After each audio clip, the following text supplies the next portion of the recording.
Good afternoon, everybody, and thank you very much for attending this afternoon's meeting of the Cambridgeshire Police and Crime Panel. My name is Edward Lee, I'm the chair of the panel, and I welcome the Commissioner, the new Deputy Commissioner John Peach, the Chief Executive Jim Haylett, and sorry, I forget your title, Nikki, but Nikki Phillipson, Head of Strategy, Policy Strategy? Director of Commissioning, sorry, yes. Let us start with apologies for absence, please. Apologies for absence. We have Councillor Tierney and Councillor Ali, but Councillor Murphy is attending as substitute for Councillor Ali. Thank you. And do we have any declarations of interest that members would like to declare now? No, thank you very much. So moving on to the minutes of the last meeting. Are there any corrections that you would like to be made to the minutes?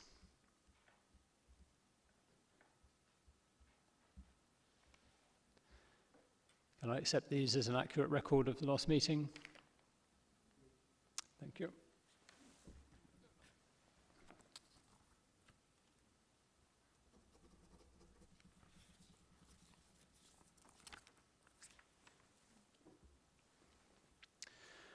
Okay, so moving on to item 4, do we have any public questions or statements?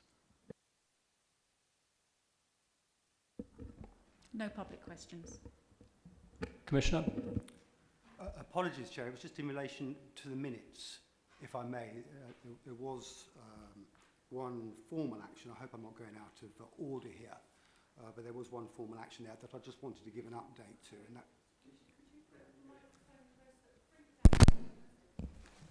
apologies, can you hear me now?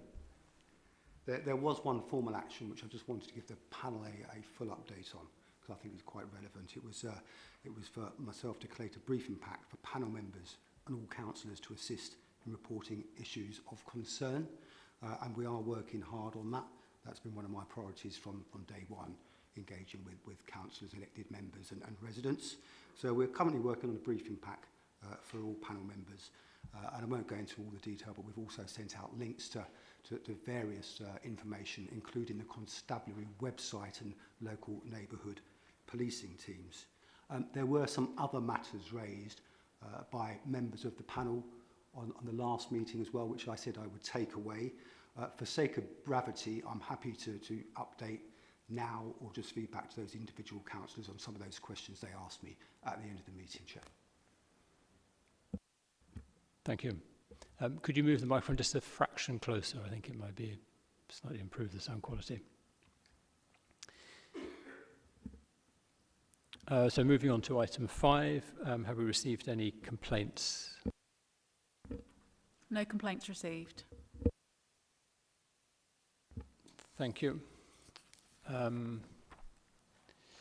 understand that we have received a contact, but that was not deemed to be a complaint against the Commissioner's conduct. Correct. Thank you. So moving on to item 6, the first substantial item. This is the draft police and crime plan for the new Commissioner. And our role today is to review it, to make any recommendations that we agree on, and to either recommend for or against publication as it stands. This is then up to the Commissioner to respond to our recommendations. Commissioner, would you like to introduce this item? Thank you, Chair. Panel, I'm really pleased to be able to bring my draft plan here for you today for your review and for your comments, which will be most welcome. It is in draft form at the moment. Before I start, just a couple of things and just an update to the panel. The BBC Radio Cambridgeshire this morning did quite a lengthy item and invited some councillors and others to comment on the draft plan. I too was asked to go on the radio this morning, and these are opportunities that I very rarely miss. I'm very keen to engage with everybody. But just for the information of this panel, I did decline the offer to go on this morning, and the reason for that was out of courtesy and respect for you. It was my view that you should be the first people that I discuss the draft plan with and to get your comments and feedback before I then go for a wider communication. So I just wanted to make that point, because anybody listening might have wondered where I was. It was out of courtesy and respect. Secondly, it is a draft plan. What I've already noted in it, and what we are going to do, the pictures in it are stock pictures. Unfortunately, at the time when we were looking at pictures, I was self-isolating, and we had to postpone what we were doing. I am very keen, they are stock pictures, they will not be in the final draft, that the pictures will represent the diversity of this county, and we're working hard on that now. But we've got a bit of time, not least of which I want to get your feedback before we finalise anything. Thirdly, from me, just to point out, for me, and I do have quite a lot of experience of reading through police and crime plans, particularly in my previous role working for the Association of Police and Crime Commissioners, and they've really quite varied in their makeup up and down the country. For me, I'm quite clear, very clear. It is a strategic plan delivering on the national, regional and local priorities, a strategic plan. And it's written following consultation with the public and partners. As you know, we did a wide consultation. And I also engaged many councillors across the county in a variety of roundtable events, which was well attended and were well received, I believe. What will sit behind this plan is the really important bit, and that will be a detailed delivery plan. And that detailed delivery plan, I will report to you on every 6 months, giving a very detailed update on progress against the plan, delivering for our communities. Now, some might say there may be a need for more detail in the plan. Now, I'm very conscious that I have less than 2.5 years to go in this term, and I'm very conscious that I want something that I can work towards with colleagues and partners to deliver, which I'm very pleased to say my office and I are already delivering in a number of significant areas. So hopefully, with your support and finalising the plan in the near future, we will have something we can all work to better keep our communities safe. Thank you, Chair, and I'm happy. I don't intend to walk through the plan. No doubt you've all had a chance to read it, and I'm sure there are some questions, and happy to take those. Thank you. Thank you, Commissioner, and thank you in particular for your discretion about not taking an interview before you had spoken with the panel. I think that's greatly appreciated. Clearly, the document was in the public domain for a week before, by virtue of being on our agenda. So thank you for that. Councillor Daunton. Yes, thank you. Thank you, Commissioner. I was really pleased to hear about the detailed delivery. So on that basis, what would look like success for you?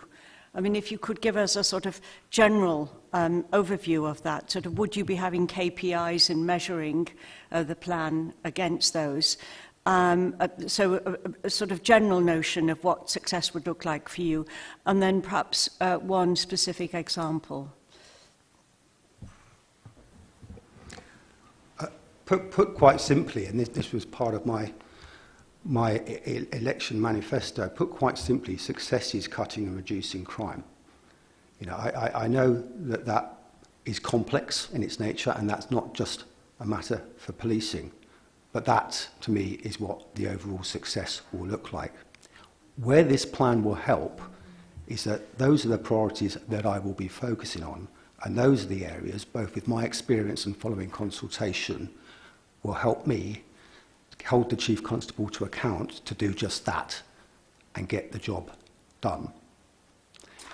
In relation to KPIs, I'm very much aware, having been in the police for 30 years, there are already many hundreds of KPIs and measurements, all of which I will be holding the Chief to account for, and all of which you will be holding me to account for, to making sure that the police force is effectively carrying out its business. On top of those, we have new measures from government, the big five, which government will always talk about, and quite rightly, things around homicide, for example, drugs and county lines, burglary, vehicle crime and robbery. These are measures that are already in place and ones that I will be holding the Chief Constable to account. The other area, of course, is the HMIC. Currently, the constabulary is rated at good. It is my ambition, it is the Chief Constable's ambition, and should be all of our ambition, that it is rated at outstanding. And that is clearly what I will be working for. You asked me around a particular example, and a piece of work that I'm carrying out at the moment, which I believe is quite innovative, is working with our community safety partnerships, our partnerships, because it's quite clear to me that the key, from what I've been told from members of the public, businesses, across our county, in our cities, villages, towns, rural communities, is some of those local issues, which perhaps haven't really, or have started to fall under the radar a little bit. So those big five I just mentioned, some of the high harm, high risk, county lines, child sexual exploitation, really, really important areas, and I'm passionate about. But I also know that there's lots of work going on in those areas, and there's lots of resource and funding. What I'm not so sure about is some of those, how should I put it, some of those, and I don't want to really use the word lower level, because some communities, lower level is actually really, really impactful. So maybe it's those quality of life issues, antisocial behaviour in our towns.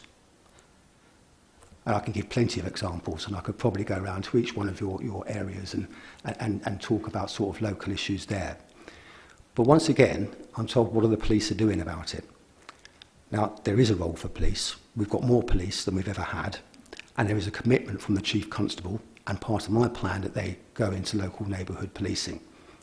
But I'm also keen to work with partners, and I see the vehicle being those community safety partnerships. So already there is a plan on the table, and I'm working closely because there's some great work already being carried out, but perhaps to deal with some of those lower level issues. And there is a full package and documentation with increased financial support to the CSPs, but probably more importantly, my support and using my legislative convening powers.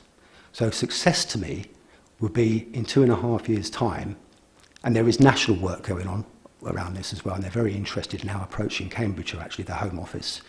Success to me would be having CSPs across the county, community safety partnerships, and in Peterborough, the Peterborough Safety Partnership, with that extra support and funding from my office, really getting to grips with some of those local issues that matter so much to our communities.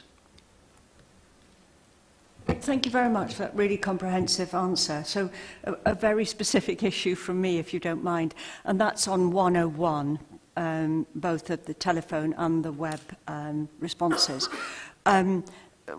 Will you be looking at that? I mean, there is an issue about that at the moment. Will you be looking, and how might you look at that? That's a very clear yes from me. I am looking at that very closely. Ultimately, it's operational. It's for the Chief Constable to sort it out. But clearly, there are problems there. I discuss this on a very regular basis with the Chief Constable. There has been a recruitment drive, and there's some other processes that are being looked at. And I mentioned earlier that there will be national league tables in relation to 101 and 999.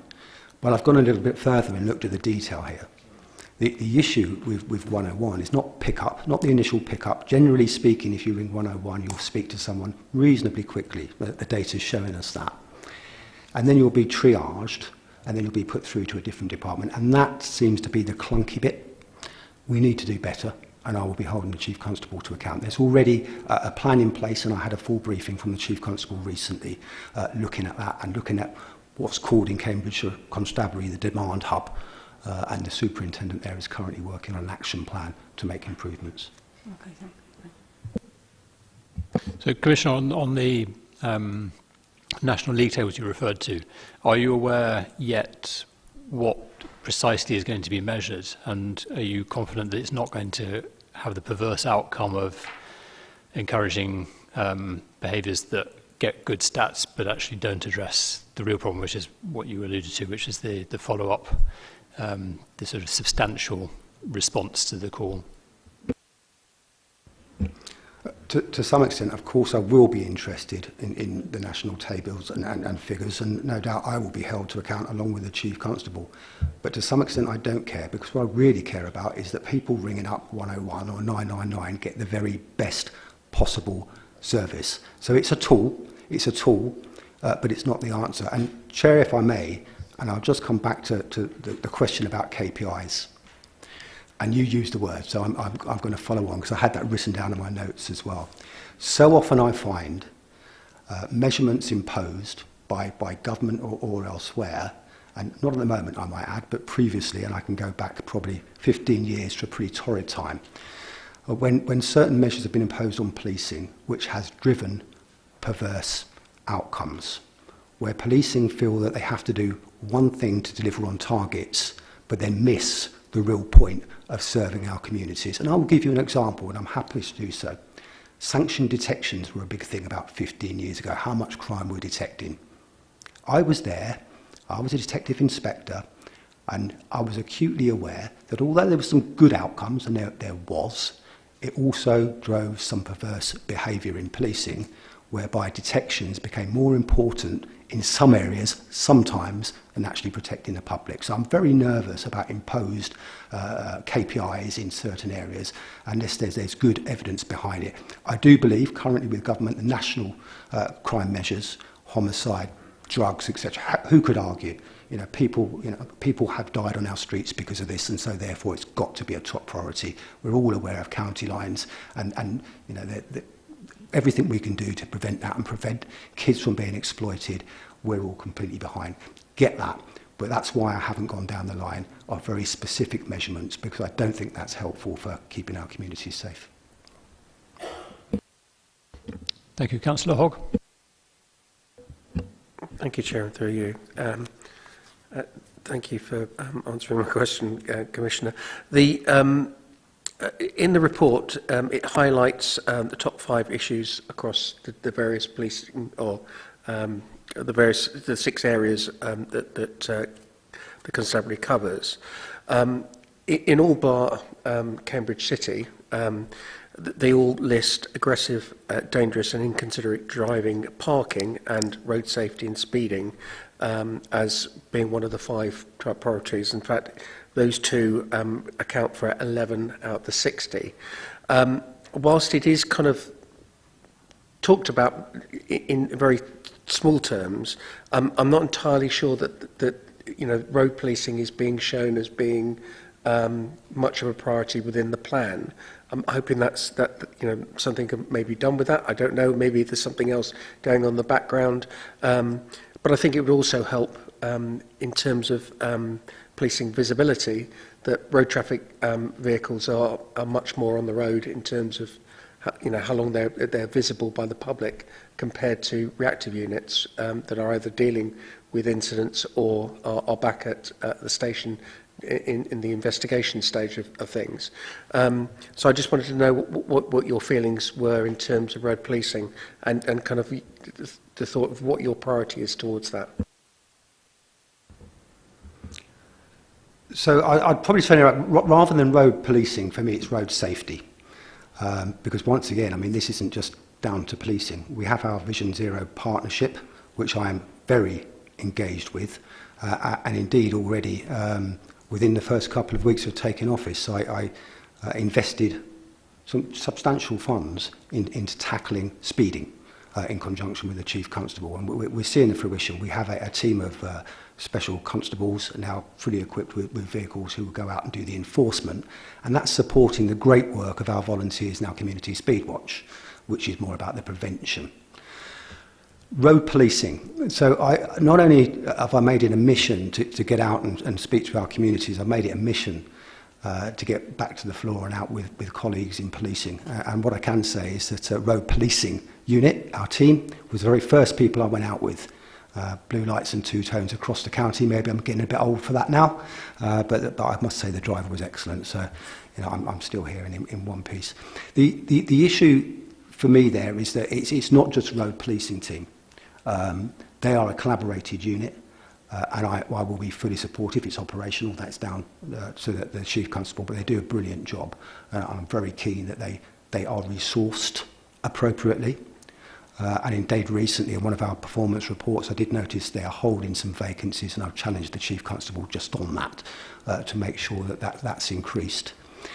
But it's more than road policing, far more. In fact, neighbourhood policing probably does more of this day-to-day road safety than any other of the teams. They're out doing the enforcement.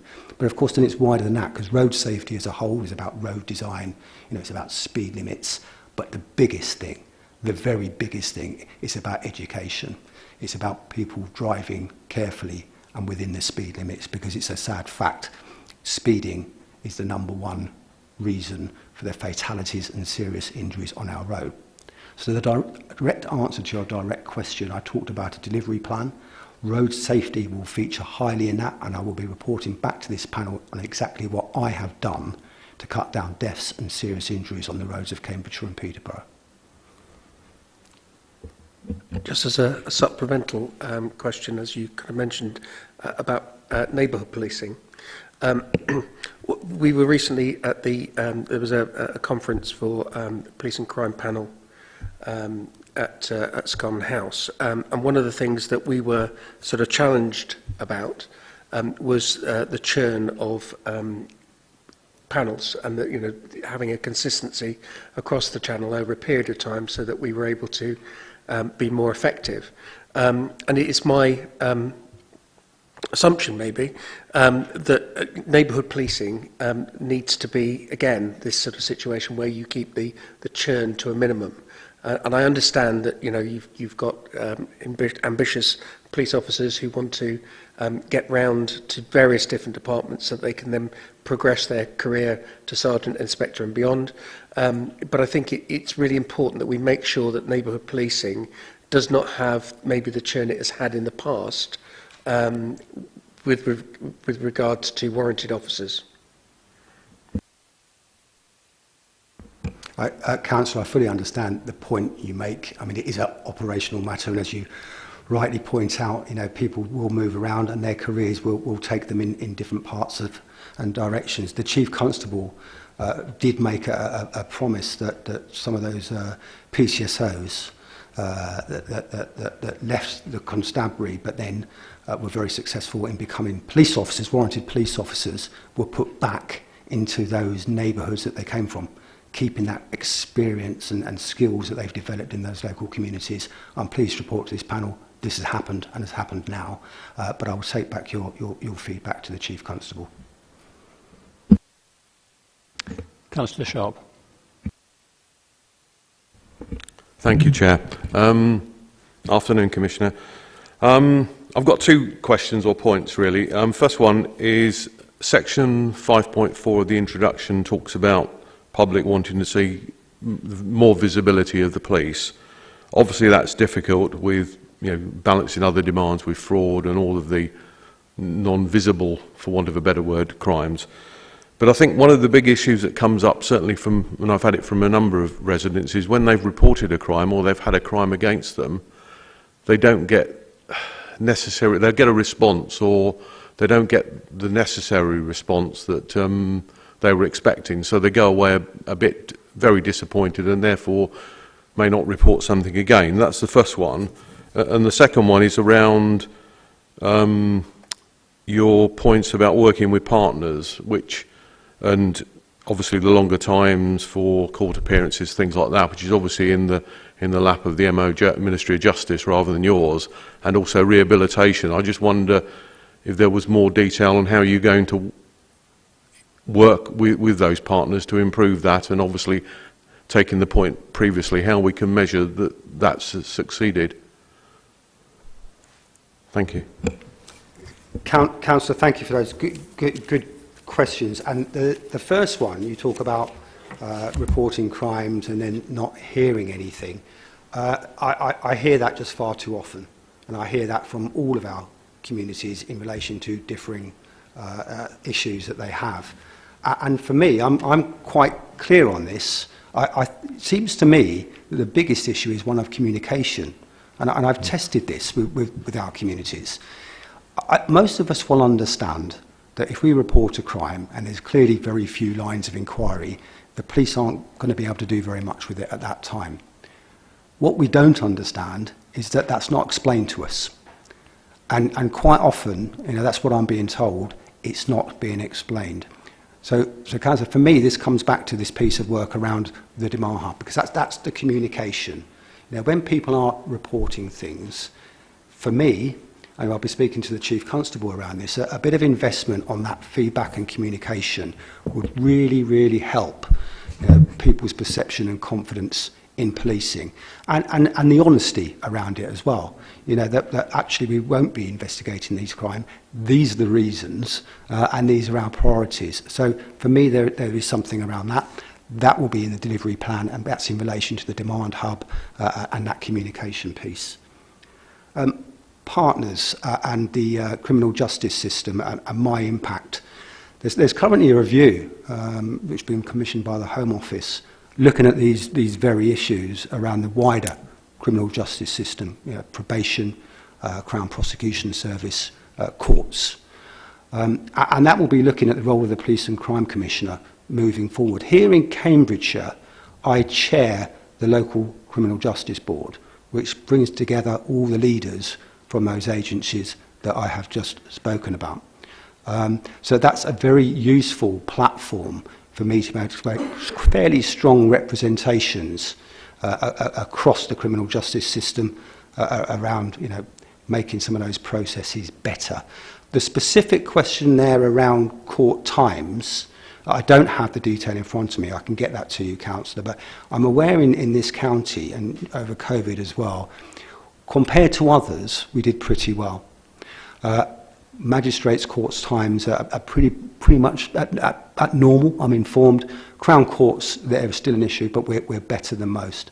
I know that there is a government plan and a local plan to pursue that because, frankly, it's just unacceptable that victims of those serious crimes, particularly thinking around sexual offences, are having to wait long times to get their day in court. The impact on those victims and therefore the outcomes, where people actually change their mind, is just wrong. Government's aware of that.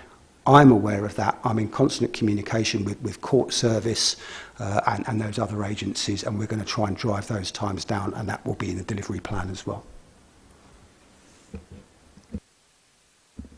Thank you, Commissioner. Could I just ask if you personally see or are seeking to enlarge the role of the Commissioner in terms of having direct responsibility for things like probation and other areas of justice?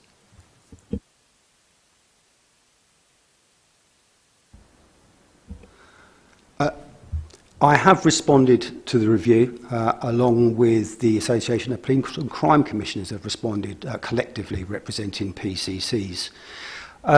Where I'm at with this, quite simply, if it's a good fit for the public and it increases those services, then I'm very open to that discussion. I don't want to sit here today and say I have ambitions to have control over probation, certainly not Crown Prosecution Service, because they're independent and I believe they should be independent. What I do think is that there is a role moving forward. Some great work's been done already, and there's some great people working in all of those agencies. That the one thing that I can do already is convene partners and have those conversations to improve those areas where there may be gaps. So we are currently, in fact, Nikki here is currently in consultation with the probation service over some possible funding for Peterborough Prison, where we're working collaboratively. Now, ideally, we will work collaboratively to get the right outcomes. If we can't work collaboratively, then maybe that's where government and legislation needs to step in to give those harder powers to ensure that all of our communities are safe and that all of those agencies are collectively pulling together. Thank you. Councillor Warren. Afternoon, Commissioner. Just want to kind of a little bit more detail on the paragraph in the crime prevention about encouraging local partners to intervene earlier for most vulnerable young people. As I know that a lot of these local partners are experiencing a high demand at the moment, just kind of a little bit more detail about how you're going to deliver this and who are those local partners, and will it include schools as well? Thank you, Councillor. I think that those that know me know that I'm quite passionate around the early intervention piece, having, you know, during my career seen so many bad outcomes from young people, whereby if those services had been put in a bit earlier and some opportunities, you know, the outcomes would have been very different. They would have been very different for that individual. Importantly, probably most importantly, it'd be very different outcomes for many of our communities who won't be victims of crime, where those individuals have fallen foul of the system. And frankly, you know, it's better for the economy. You know, putting people through criminal justice and putting them to prison costs us a lot of money that could be better spent elsewhere if we possibly could. There are a number of initiatives that I'm already focusing on when it comes to early intervention. I do have some funds available, and we are currently looking at various projects, and these are multi-agency projects that are currently in train, and some those to be. I'll give you an example of something we are currently working on. This is a bit more tactical, but we're working with schools in St Neots, the Academy Trust there. Some really exciting initial conversations about how, as partners, the education, the teachers there, policing, local authority can work together to keep those schools open. You know, not just during school time, during the evening. You know, encouraging particularly some of those children who are less advantaged, a bit more disadvantaged, keeping them in a safe place with services there as well to, you know, give them a better chance. So that's just one tactical, but there's plenty more that we're doing as well, and I'm passionate about this. The other thing, possibly on a more strategic position, is around the serious violence agenda. That's something I'm acutely aware of, having led on that at the Association of Police and Crime Commissioners. We have that problem in this county, as we do everywhere, and it's driven largely by drugs. There's some postcode lottery. We see that in Peterborough, where we have a couple of gangs basically based where you live. So it can be different. It's not just drugs, but often it is fueled by drugs. I'm very keen that we put together in this county a serious violence reduction strategy. That's currently being worked on by the Constabulary and partners. I will certainly be holding all those partners to account for delivery, and I would look very favourably on funding or supporting any elements of that which might drive down the serious violence that we're seeing in some of our cities and towns. It's unacceptable. It needs to stop.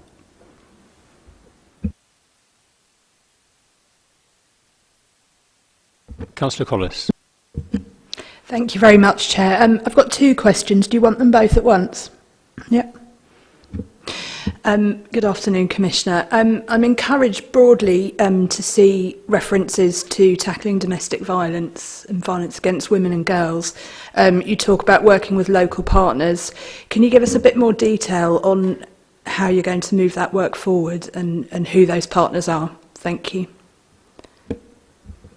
Thank you, Councillor. Violence against women and girls.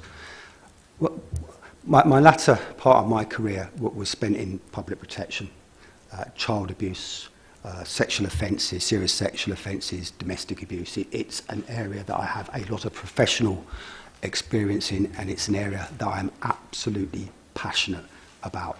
Now, having said that, it's not solely those areas of violence against women and girls. There are men and boys there as well. But the simple fact is, by far, the vast majority of victims of those sort of crimes are women and girls. That's not to say that all the services need to be put in for boys and men, because that absolutely will be. So there is currently a strategy that the Constabulary is writing. I will be holding the Constabulary to account for delivery of that strategy, and you'll no doubt be aware that there's the same thing happening with central government as well. So there is a lot of work in this space. Now, fortunately, I have Nikki here as well, because currently my office is already supporting and funding numerous projects and the IDFAs and the ISFAs. And that will continue on my watch. That will not stop. We need to put that support in. So the Constabulary is currently, I think it's coming to, I think it should be finished fairly soon. The VORG strategy will be published, and I will certainly be holding the Constabulary to account. But this is one of those areas, and I think I put it in here as well. You've asked me the direct question, what am I? I don't have all the answers. I worked in policing for a long time around this, and this is why I need to work with partners and others, and I don't want to go away and start doing things which actually doesn't work. For me, this is about listening to things that do work and then investing in those areas, and it's something I'm committed and passionate about. Thank you very much. My second question. How do you see the police crime sentencing and courts bill affecting this plan? Thank you. So I'm very familiar with the new legislation which is going through the House of Lords currently. I don't think there's any conflict there whatsoever. I'm very much aware of the new legislation that will be coming with that. And in fact, actually, domestic abuse and some more responsibilities on local authorities is in there as well, which I really welcome. I'm going to be honest here as well. I really welcome whole life sentences for child murderers.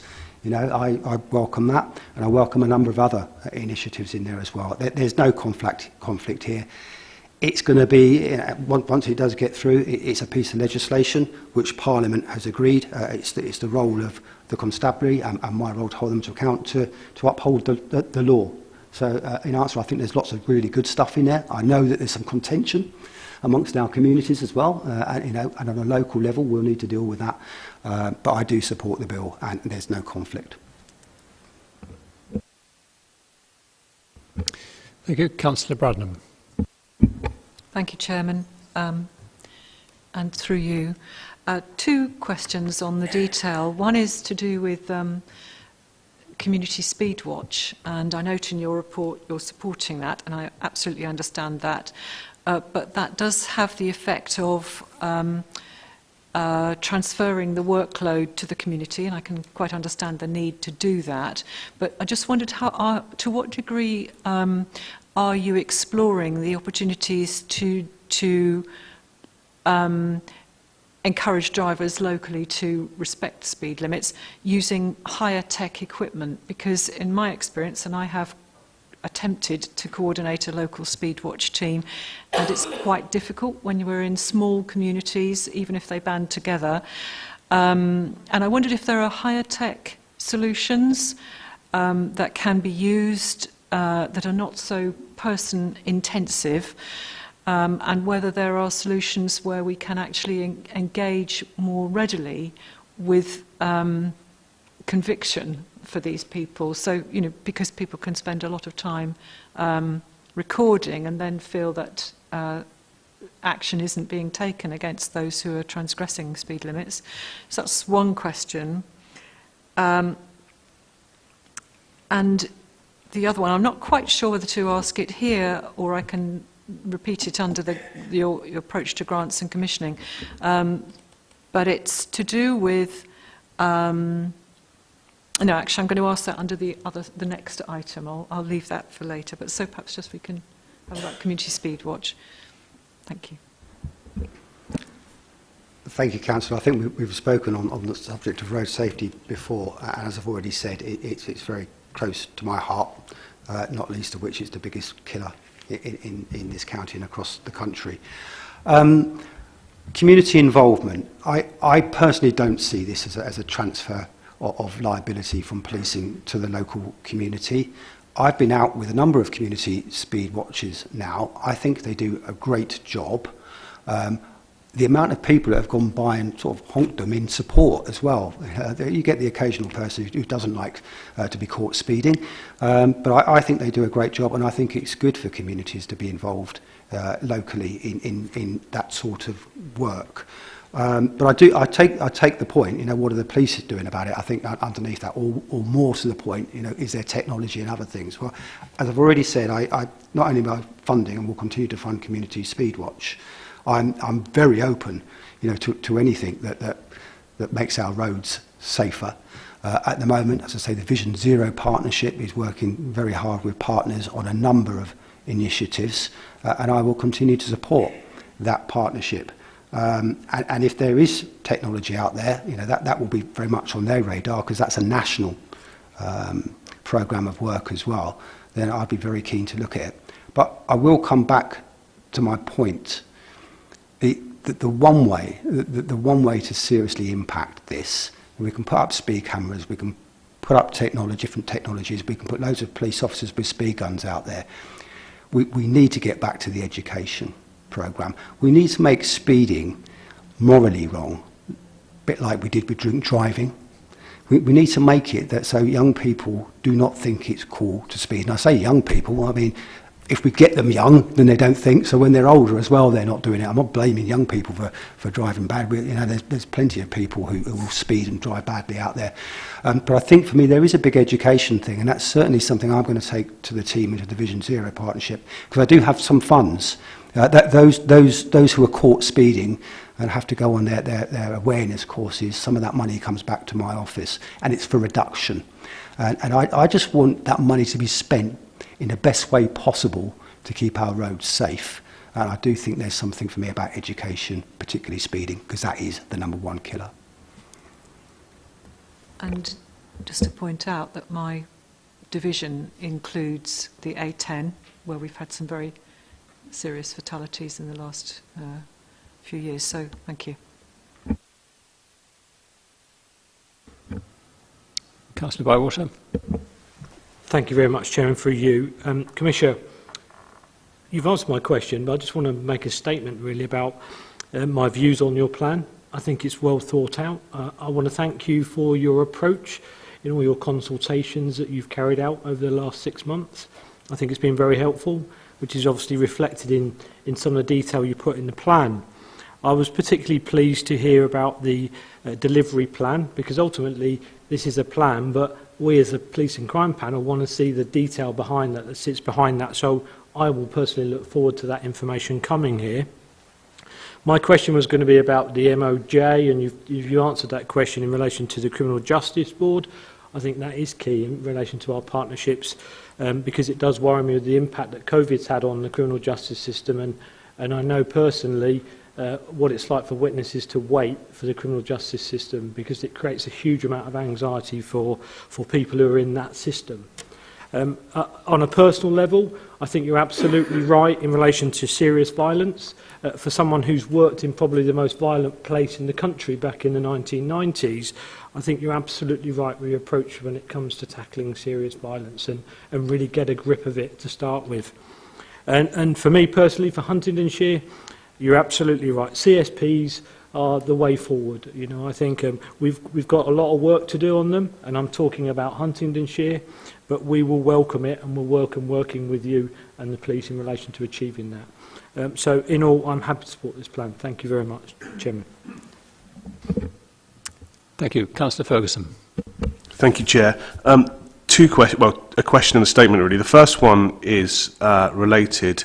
It's a rather trivial point, but it was one of the things that cropped up on the radio this morning, was this continued statement that we now have more police officers in Cambridge and Peterborough than ever before.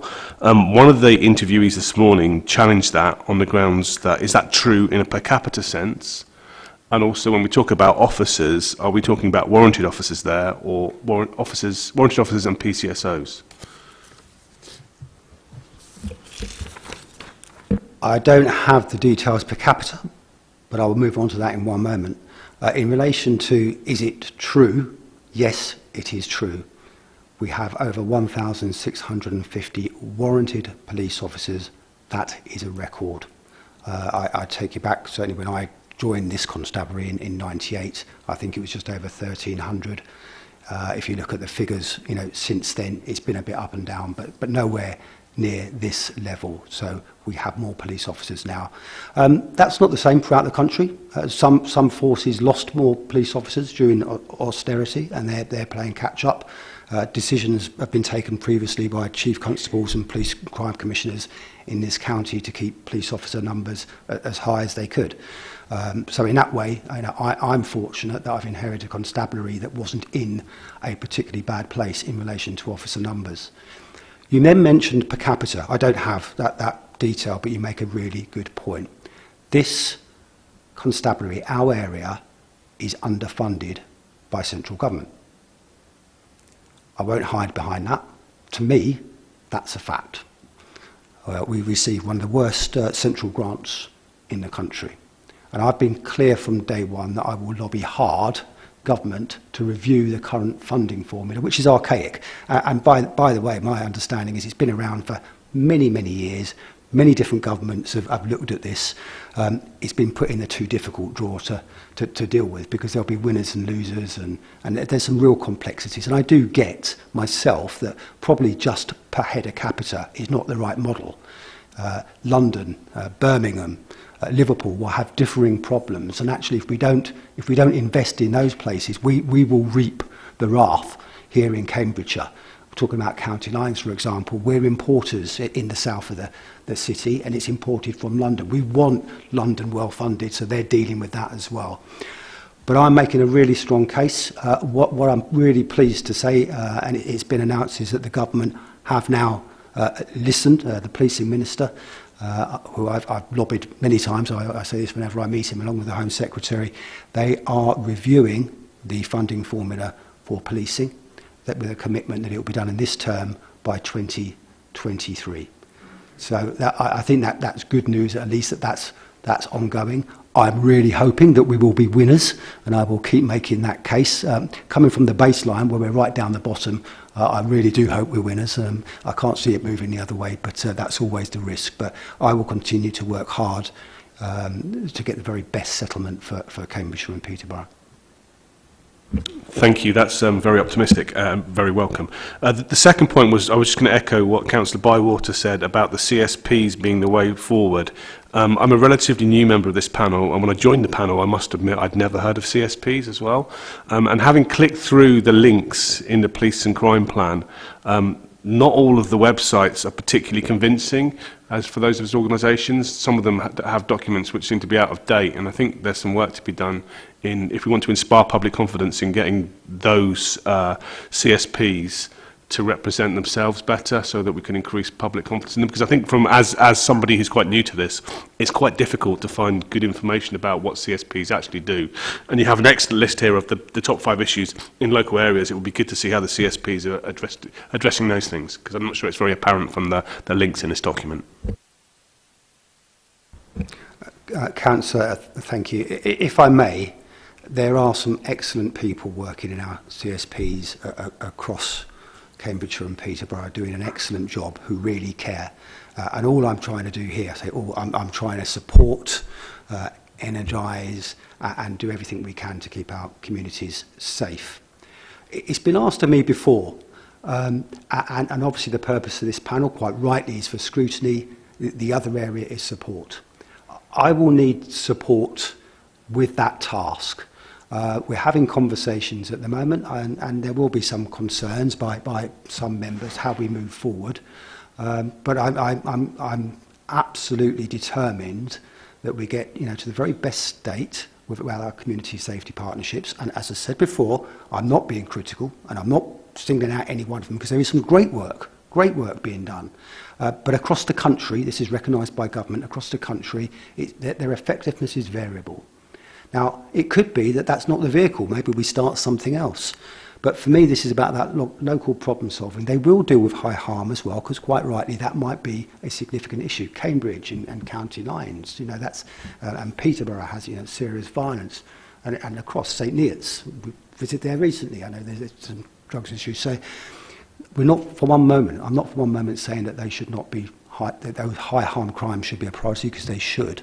But a bit more focus on those local issues. That's what we all want. And any support that you can give me, because as elected members or independent, your voice will be heard as well in just helping me. And once again, I don't have all the answers there. We put a proposal. I think it's a good proposal. For me, it's a little bit of evolution, not revolution, working together to get to the best possible place. Thank you, Councillor Lynn. Thanks, Chair. Commissioner, as we've touched on CSPs, I would just like to ask how will that support look? What will that support look like coming from you towards the CSP? As in, say, we're having issues with one sort of section of the partnership that probably isn't doing what it should be. How will you support us to sort of get that partnership operating more efficiently? So thank you, Councillor. Obviously, the proposal at the moment around what we're doing, I know you're very acutely aware of, and thank you very much for your support and your leadership in Fenland. The direct question there is engagement. I think that's what you're asking me, the partners around the table, ensuring that both the statutory and those that should just be there because it would make a difference. That is an area where I will lead in and help with, because I do have those convening powers. You know, that is in legislation. I can call them together, and clearly that's where I'll be supportive. You know, this isn't, for me, it's not about scrutiny of those panels. For me, it's about supporting. And with my mandate and with those convening powers, I will be incredibly supportive, because for me, this is, you know, quite an exciting sort of time moving forward, and you know, I want this to work. Yeah, thank you, Commissioner. I'd just like to say, I would really like to say thank you for everything you've done up to this point around the CSPs. I don't think you could possibly do any more, and I don't see anything to scrutinise you on any of the work with the CSPs. I think it's been excellent, so thank you very much. Sorry, Chair. And as for the plan, I'm happy to support the plan as well. Councillor Daunton. Yes, thank you.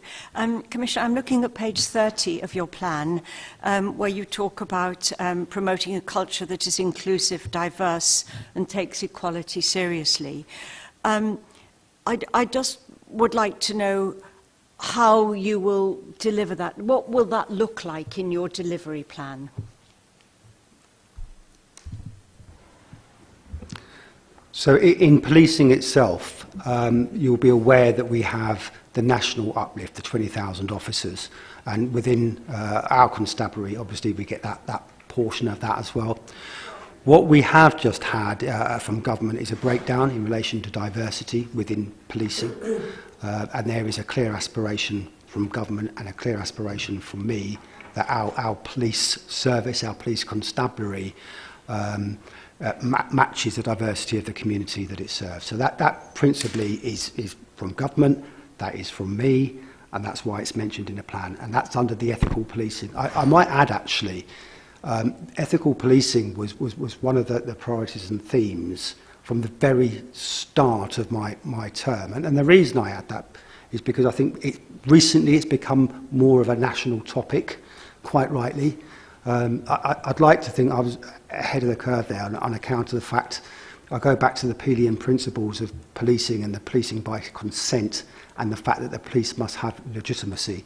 And a key part of the legitimacy is the fact that it represents its communities. So last week I had the conversation with the Chief Constable in relation to the numbers. The constabulary are currently doing very well on gender. We probably need to work harder in relation to BAME communities. There is a plan in place by the Chief Constable, and I will be very supportive of that.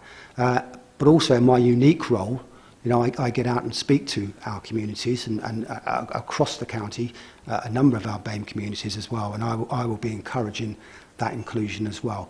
In relation to the delivery plan, it will absolutely be there. It's part of the plan. It's another pillar. You know, there's work to do here. You know, none of us have got the answer in relation to this as well. How do we have the most diverse? There's, you know, nowhere in the country have we really got it right. But I'm assured there's lots of work going on both nationally, regionally and locally to ensure we have that diversity and inclusion piece right moving forward. And I will certainly be fully holding the Chief Constable to account to make sure that happens. Okay. Yes, so thank you very much for that answer. And it's not just the numbers, is it? It's the culture.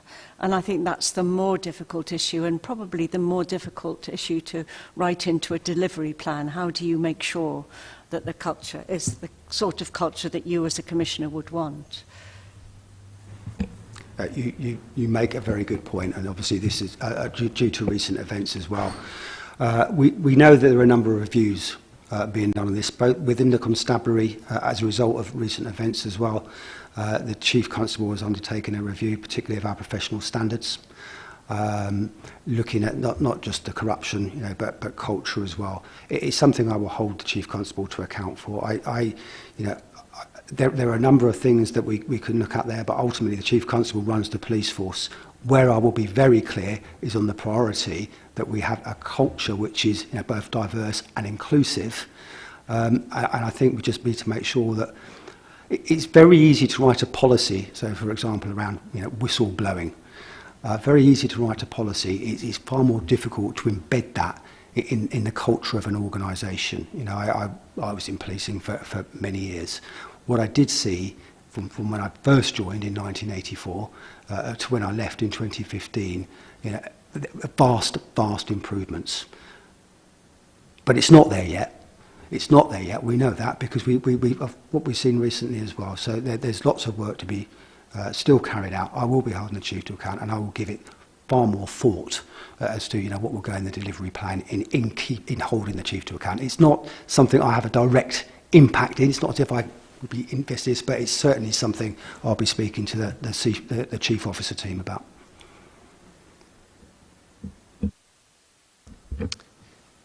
Thank you. I'm not seeing any other hands up at the moment. Oh, Councillor Hogg.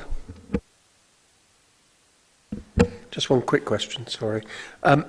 So previous commissioners have used the deputy to concentrate on certain areas of the responsibility. And I know in the past, the previous deputy, one of their responsibilities was road safety. Is that something you've considered, and is there something maybe within the plan that you're going to give to the deputy to sort of drill down on your behalf? Well, it's actually John's first day on the job today, so I think we'll be having those discussions. Let me be clear, I'm the Police and Crime Commissioner. I will take responsibility for all these things. John has joined me to add that capacity. I will certainly look at some of those areas. We haven't defined it. For me, the number one priority here is about tackling those local community issues. I say number one, they're all high harm, etc. But for me, that's the bit that's missing, and that's what we need to do. And I'll certainly be asking John to help me out in those areas, and particularly, engagement with the CSPs, because a lot of those conversations are just that. I don't want to, use any sort of hard powers, which currently actually police and crime commissioners don't have in relation to CSPs. They're conversations that we need to have, and I'll certainly be. I know that John will be supporting me in those conversations. Councillor Murphy. Thank you, Chair. I've got questions, basically two question subjects. Thank you for the plan, and I see targets have come in there. There's one in page 25 about getting death off the roads, and I think your delivery plan is going to contain some measurable things as well, and that's refreshing. And it's challenging, and thank you for doing that, because we didn't really have that before. The questions are around antisocial behaviour, and around, you mentioned the economy earlier on, but I want to extend that into strategic partnership working. So on antisocial behaviour, as a councillor, a lot of the casework is about disputes, neighbourhood disputes, other disputes, all types, licensing, and it can be classed as antisocial behaviour. And quite frankly, in many cases, it's like two Venn diagrams. The local authority or another agency or the police don't take the case up. So I'm wondering what we can do. It was defined in law a while ago, and local authorities used to lead in it, and now it's gone back to the police. I'm wondering what we can do on that one. The other question is about, I say the economy, but strategic. It's about commissioning and resources. And I think a lead could come from leaders in Cambridgeshire and Peterborough, whether it's a combined authority, the local council, the health service, the police service. For example, we could commission our contracts in such a way that we commissioned local services by local companies and organisations that might perhaps employ people who had offended. It could fit in, and it's quite a big economy. And rather than somebody from Bristol coming to fix something or do something for us, I'm not trying to be partisan by mentioning Bristol, but you know what I mean. There is an agenda there for wealth creation and building up social value. Great stuff in the delivery plan. Sorry, we haven't seen the delivery plan yet, but it's how you do it, So I'm thinking maybe you could encourage the strategic partners on the safety partnerships, the health authority, all the land, you know, that could be used to build housing so people when they leave prison have somewhere to... I think you understand the premise behind those two questions.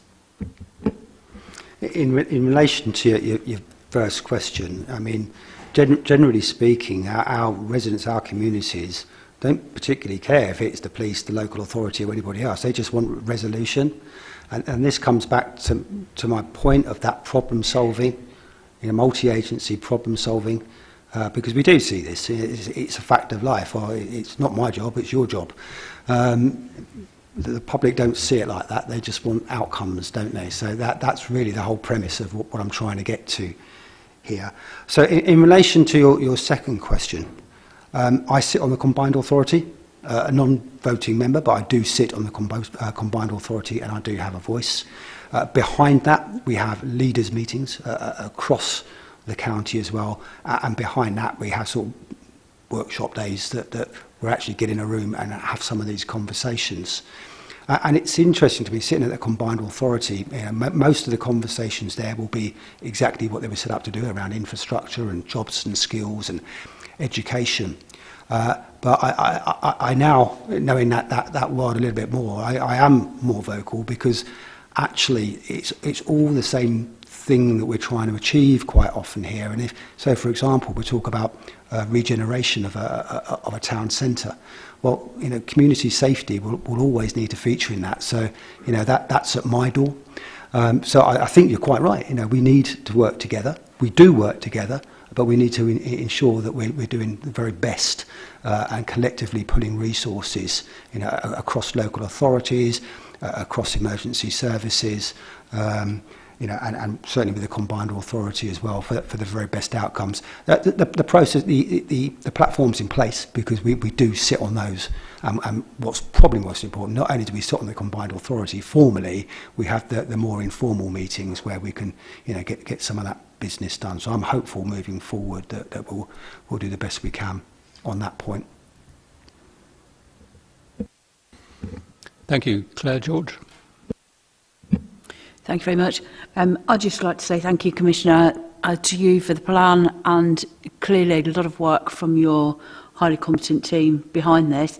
I think this is the third police and crime plan that I've been asked to have a look at and comment on, and I have to say from my perspective this is clean, it's clear, it's open, it's transparent, very, very clear sense of ownership from you through the terminology in the plan, but also from the responses that you've given us this afternoon. And I think it also very, very clearly communicates the relationship between the Commissioner and the Chief Constable in a way that I think will really, really enable the general public to kind of grasp those functions, the differences, and understand the nature of that support and challenge relationship. So thank you to you and your team.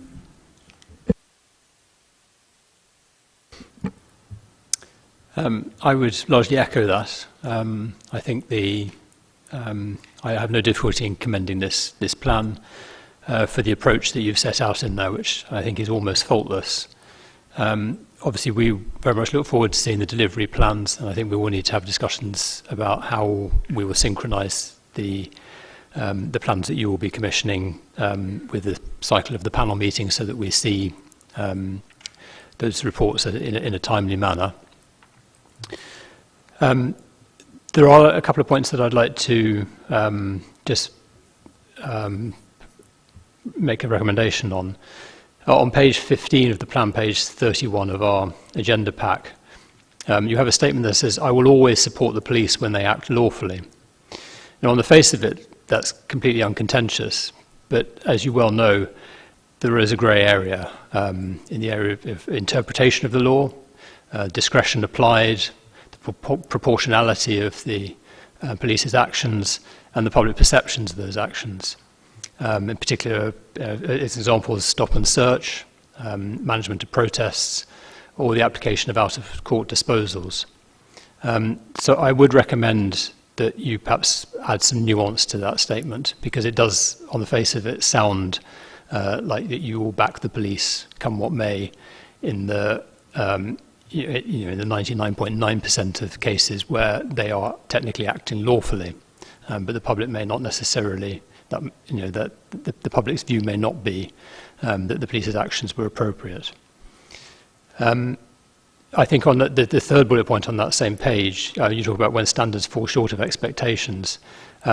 What this does not say, it talks about achieving a fair outcome in reasonable circumstances, but what it doesn't say is that you will look to change or make changes or to oversee changes that will ensure that standards do not fall below expectations in future. And I think it's important that is also, it's not just addressing the specific, it's looking at if there's a systemic problem there. And there's one on page 34, page 18 of the report. There's a rather odd statement here. It says the capital budget is usually for spending in relation to purchases, construction, blah, blah, blah. It is a legal requirement to set a balanced budget so that spending cannot be more than income. Those two statements are unconnected, and in fact, almost contradictory, because clearly you are, the constabulary is able to borrow in order to fund capital expenditure. So therefore, technically, that is not balanced in the sense that's being meant there. So I think that just needs to be looked at to make sure that is strictly true. But otherwise, I have no difficulty in commending this plan, which, as Claire George has said, is almost certainly, well, it is certainly the best plan that we have had to consider to date. Are there any other comments, questions from members? Chief Executive, Jim Haylett. Thank you, Chair. Obviously at the end of the meeting we'll receive a report with your comments and recommendations. I could probably just do with some clarity around this issue of delivery plan, because no doubt that will come to me to sort of to deal with that. And I'm just trying to get an understanding of what it is you want to see in terms of delivery versus delivery plan. We obviously do have a plan, so every one of those commitments in the plan where the Commissioner has said, I will commit to or I will do something, there are multiple things that will be sitting behind that. I don't have a document with all of that in one place with progress against it, because I suppose from taking up the post of Chief Executive, what I've tried to do is integrate the whole of the work of the office with all of the other statutory functions that we have to manage. And it doesn't make any sense to me to have a police and crime plan delivery plan and then other statutory responsibilities delivery plan. And of course, both of those will be delivered by the people in my office, so that forms part of our individual objectives and updating that. So they're going to be full of personal data as well. But it kind of makes sense for me just to have the one delivery for the whole thing to service both management of staff, the tasking across the office, tracking progress. So I can produce you a delivery plan for the police and crime plan, but it would be a completely separate document to the one I use internally. And I would just sort of clarify that that's really what you're after, on the basis that I think my feeling has been that the relationship with the Commissioner and yourselves is quite a supportive and challenging one. And you would probably be more interested in the actual delivery and progress against delivery, as opposed to me producing a delivery plan and progress against a delivery plan. It's the outcomes everyone's after, and I'm just concerned about doing an awful lot of plan reporting as opposed to the delivery side of things, because it becomes quite resource intensive to produce that and redacting down the information I've got for public consumption. Councillor Murphy. Yeah, just some comments that I hope are helpful. We don't want the construction of the delivery plan to impact upon management and administration costs, right? We don't want it to become cumbersome. Now, you could go for particular fields in this plan, for example, on reducing serious injury and death on the roads. You may want to have an outcome of a 5% reduction over 3 years. That could be, you'd have to say how you do it. That could be encouraging councils to sort out roads, etc., etc. So it's just a few outcomes, not too many outputs, because you're collecting loads of outputs for lots of other people like HMIC and all this and that. You could put them in as proof, and maybe 1 or 2 little signs, milestones that show the direction, and rather than making it too massive. The other thing I would urge that you do is some sort of what I'd call real-time evaluation, because sometimes you can just be, like you said earlier on, measuring everything against those targets that have been imposed and not created, when in fact it's a wrong target and you picked the wrong thing. So real-time evaluation in order to stop spending on that and change direction. You know, there could be something that stops vehicles driving on roads in the next 3 years, so maybe you have to move your resources into something else. Does that help? Yeah, it does. Thank you, Councillor. I mean, to some extent, that is how we will operate. So, you know, there has, as the Commissioner has already articulated, there's a lot of work already been taking place without the existence of a plan. And some of the things that we will have in the delivery element of it, I guess there would be some, I don't want to use the term speculative, but by no means certain. So if we plan to change a relationship with a partner or partnership, it's a two-way street. It's not for us to say how something's going to turn out, so we would have to. So there will always be a constantly evolving element of it. I suppose my difficulty is understanding how, yes, there will be key parts in it that are more significant elements to the plan, like the work with CSPs, clearly. But I'm struggling to see how I can be selective as to what I play. You know, we can absolutely report on delivery against the whole plan on a 6-monthly basis and say this is what we've actually done and achieved or not achieved. I suppose my difficulty is that the element of how far upstream do you want in terms of what our thinking is in how we deliver it, because that in itself will be a significant piece of work. So, you know, the reporting on what has been achieved seems to me more to sit with the panel role of the check and balance on whether the Commissioner is doing his job than it is about looking at how he intends to. So my sort of simple comparison is with the Chief Constable. The Chief Constable has a corporate plan and reports to the Commissioner through Business Coordination Board about gate progress. We haven't asked for his delivery plan sitting behind it, because there's an element of it's his responsibility to deliver, not our responsibility to sign off his delivery plan, because that's almost taking the responsibility from him if we're approving a delivery plan. All the Commissioner has said he's interested in is outcomes, how, you know, not however it's done, but whichever mechanisms you choose. So, and that for me is just the bit with the, you know, understanding from the panel, you know, because there is a resource. You know, for me to prepare a separate delivery plan that is consumable in the public domain would be a resource requirement on me, and that's what I'm just trying to get to the bottom of. Councillor Bradlam. Councillor Daunton. Thank you. Yes, thank you, Chief Executive. I think actually the term delivery plan came from the Commissioner in answer to my first question on what would success look like. So I suspect from what we've heard today and the support for the plan that what we're looking for is a realistic but rather simple, straightforward recording of how the Commissioner feels the plan is going. And I think, I don't know if I'm reading the room wrongly, but I think it's up to you.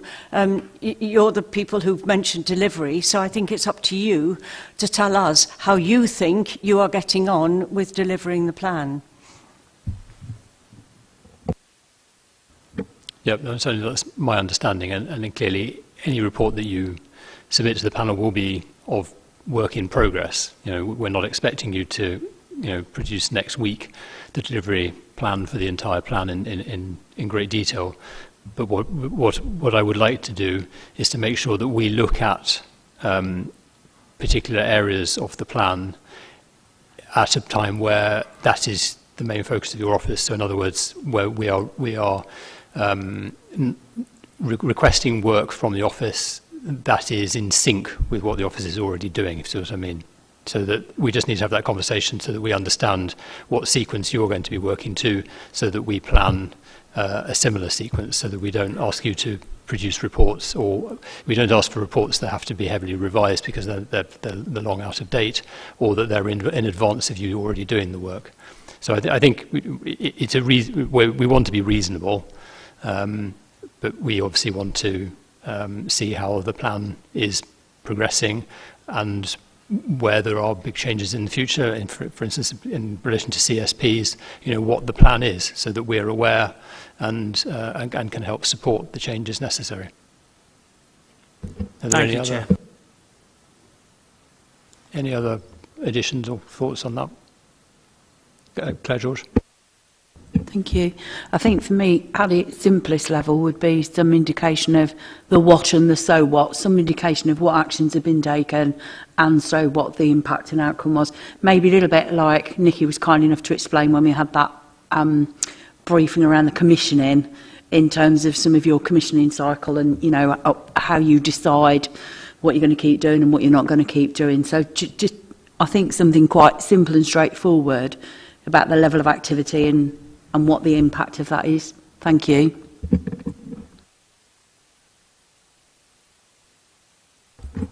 Okay, so our duty today is to make a recommendation on the police and crime plan.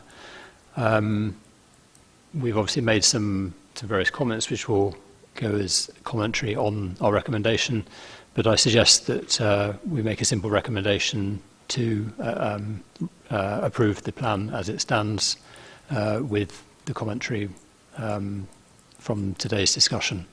Are there any alternative suggestions for what we should vote on? Okay, so if you could just indicate if you support a recommendation to approve the plan as it stands. Thank you. Then that's a unanimous vote. Okay, so moving on to agenda item 7. This is the Police and Crime Commissioner's approach to commissioning and grants. Commissioner, would you like to introduce this item? Thank you, Chair. So this paper describes my approach to commissioning and grants and explains how we use the key principles of the commissioning cycle to guide how we award funding in the future. So my approach ensures that we can be both agile and responsive to emerging issues, but still within the framework of our financial regulations on contract standing orders. And agile is quite important to me within the framework as well, because what I'm not looking for in some cases, we talked about the CSPs, where I'm looking to put a fairly substantial community fund behind it. If partners have to spend ages writing bids to get a chance of getting access to this money, then that doesn't serve the purpose when sometimes it's quick action that's needed in one of our communities. So on this I have powers, and these are set out in legislation which enables me to award funding. Nikki has kindly come along today as well if there are any detailed or further questions, both in relation to the principles and the framework, or any other questions in relation to my intentions moving forward. But both Nikki and I can take those, Chair. Thank you. Thank you, Commissioner. Councillor Bradnam. Thank you, through you, Chair. Thank you, Commissioner. I have two questions at the moment. One is on page 43 of the report, or our agenda. You talk about where funding is granted over £10,000 that you'll undertake 6 monthly monitoring, or 3 monthly for victim services. And I just wondered, is that frequently enough, and will that be reported to us? Would you like to take that first, and I'll go on to the second one afterwards?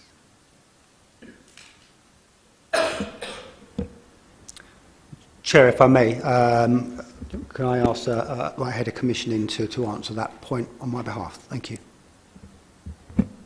Hi, thank you. Is that working? Good. Yes. Excellent. Sorry, I can't see up and down at the same time with my glasses on, so I'm going to be putting them on and off. So 6 monthly monitoring is the formal meetings that we have with them that are minuted and documented, but we have a really open dialogue with anybody that we fund, all of our providers. So we are on the phone on and off, we attend partnership meetings with them. So it's an open door if there's any issues. I wouldn't suggest that we could share the monitoring notes with you because there's quite a lot of commercial in confidence and personal data. The redaction in quite a lot of those where we talk about with very small services, we'll often talk about staffing by first names. That's all secure in our systems, but we wouldn't be able to supply them. What I could do is when we come to looking at the elements of the supporting victims and witnesses, we could do some sort of reassurance as a roundup of some of the meetings and the outcomes. But also, I think when I did the brief previously, what I did share is that 6 monthly we do a summary report that we put on our website, and I could easily send the link when that's updated every 6 months for you, so it's not creating any extra work. Would that make sense? I think that would be helpful. Thank you very much. But we do have 6 monthly meetings, so I'm assuming that would be reported to us, would it not, at those meetings? Would, you know, and I'm not talking about the nuts and bolts. I'm talking about, was this £10,000 grant effective, and did it do good stuff, basically? We have all that detail. The issue what we might not have is sometimes we have 6 monthly monitoring meetings, but the grants go over a much longer period than that. So sometimes they don't deliver in a 6 month period because we're awarding them funding to deliver over a 2-year period. It might be a contribution to a pooled budget. It might be a grassroots level project that takes time to get off the ground. So yes, they don't follow the pure funding cycle that we would be reporting in here, but they're always available. Thank you. So the second question was under 6.1, the Crime and Disorder Reduction Fund, and you're talking about, sorry, it's not you, but it has been written, difficult decisions have to be made based on whether the grants are proved to reduce crime and disorder and are the police's statutory responsibility, comma, contribute towards delivery of the plan and or reduce police demand. And I'm just interested to know how those measures are assessed, because you're measuring, it would appear that you are trying to measure against something that hasn't happened, because you're trying to measure against what would have happened if we hadn't spent this money here, and have we reduced police demand as a result of spending this money? And those are quite difficult things to measure on, and we know it, don't we, that actually the hardest things to measure are often the most important ones, and the easiest things to report are often the things you don't need to know. So I'm just wondering how you're going to measure against those rather indefinable milestones that would have been arrived at had you not spent the money. Can you help with that? It's a bit of a... It's just, I mean, okay, it's not my fault, it's what's written in the report. but perhaps we could probably take that together. And Councillor, you make a very, very valid point, and I'll give you an example. So my office is currently funding mental health workers within our demand hub. And I'm informed, and I've been to see them, and I've spoken to them and to other staff there, you know, that what this is doing is not only is this very good for those patients, you know, suffering from mental health crisis, because they're probably getting a better service than they would ever anywhere else, because we've got them actually in our control room. They're ready to jump into action. But the outcomes are very difficult to measure. You know, how has this reduced demand on policing? There is some information there. I think, you know, there is probably in some ways we can be a bit smarter, but I don't think there's ever a perfect solution. And then if we turn that on its head when it comes to the commission in the first place, I think there will always be a need for some professional judgment. You know, that the business case for them being in the control room would have been very difficult to put together. You know, but I think professional judgment of all those professionals involved, both mental health teams, policing, etc., said, we need to try this. We need to try it, because you know, I think there will be good outcomes. but we do need to measure going forward as well. I think I'm probably agreeing with you. Some of those are very difficult, and frankly, there will be for me as a leader to say we are going to do it, based on the information in front of us. And sometimes there will be an element of risk in that it doesn't work, and we learn by our mistakes and we move on and we try something else as well. But I am confident, and knowing my commissioning team, that an awful lot of preparatory work goes into these things, and we won't just be commissioning or funding if there is no evidence base. Or very rarely if there's no evidence base. Sometimes we might need to build an evidence base, but very rarely if there's no evidence base. And thank you very much. I'm reassured. And the third thing I wanted to ask, and our police and crime panel wouldn't be complete without me asking this question, and that is, for the community safety partnerships, can I ask what policy you have about seeking central government funding for domestic homicide reviews? As you know, we have no control over how many of these we're going to be required to produce or undertake, and they're extremely expensive because we have to use highly qualified staff to do them, and they're not very robustly funded under the current arrangements, and I really believe very strongly we should be seeking direct government funding for them, since it's the government who requires us to do them. So could I ask you what your plans are for that? Thank you. Councillor, I know we've spoken on this very subject before, because I'm aware my office also puts money into that pot as well, and at the moment, we are in a reasonable place. But you do make a very valid point. This has been mandated by government, along with some other statutory functions, which CSPs are a good example. They are a statutory function, and therefore the statutory agencies need to pay for them. It's certainly something I will take away, and I think on this particular one it would be useful for me to go through the Association of Police and Crime Commissioners to try and get a consensus of opinion from fellow police and crime commissioners up and down the country to see if we can make that case to government. Am I overly hopeful? No, but that doesn't mean that we shouldn't try. Would you like us to give you a time frame? I will certainly go to my colleagues and see if we can, at least in the first instance, write a formal letter. But obviously that will be dependent on whether they agree with my point of view. I wonder there as well, if there was consensus in this room, whether a letter from this panel down the line as well. So there's a number of options. I understand the issue. As I say, I will do my best to try and recover some money from central government. What they might turn around and say, of course, we've had a reasonable settlement and pay for it. But I take your point entirely. Sorry, Chairman, can I just suggest that we consider that, and it's up to you to say when you would or prefer not to do that. But I would like to pick up the suggestion from the Commissioner that we write from this panel. To suggest that to the Association of Police and Crime Commissioners to assist the Commissioner in that endeavour. Do any panel members dissent from that suggestion? Councillor Bywater? It's not dissent, Chair. I just think we just need to think carefully about the timing of it, really, because sometimes it's useful to keep our powder dry. If the Commissioner's having negotiations and speaking to people, and then our timing of our letter, really, that's all my reservation, is just where we work out the timing of it, really.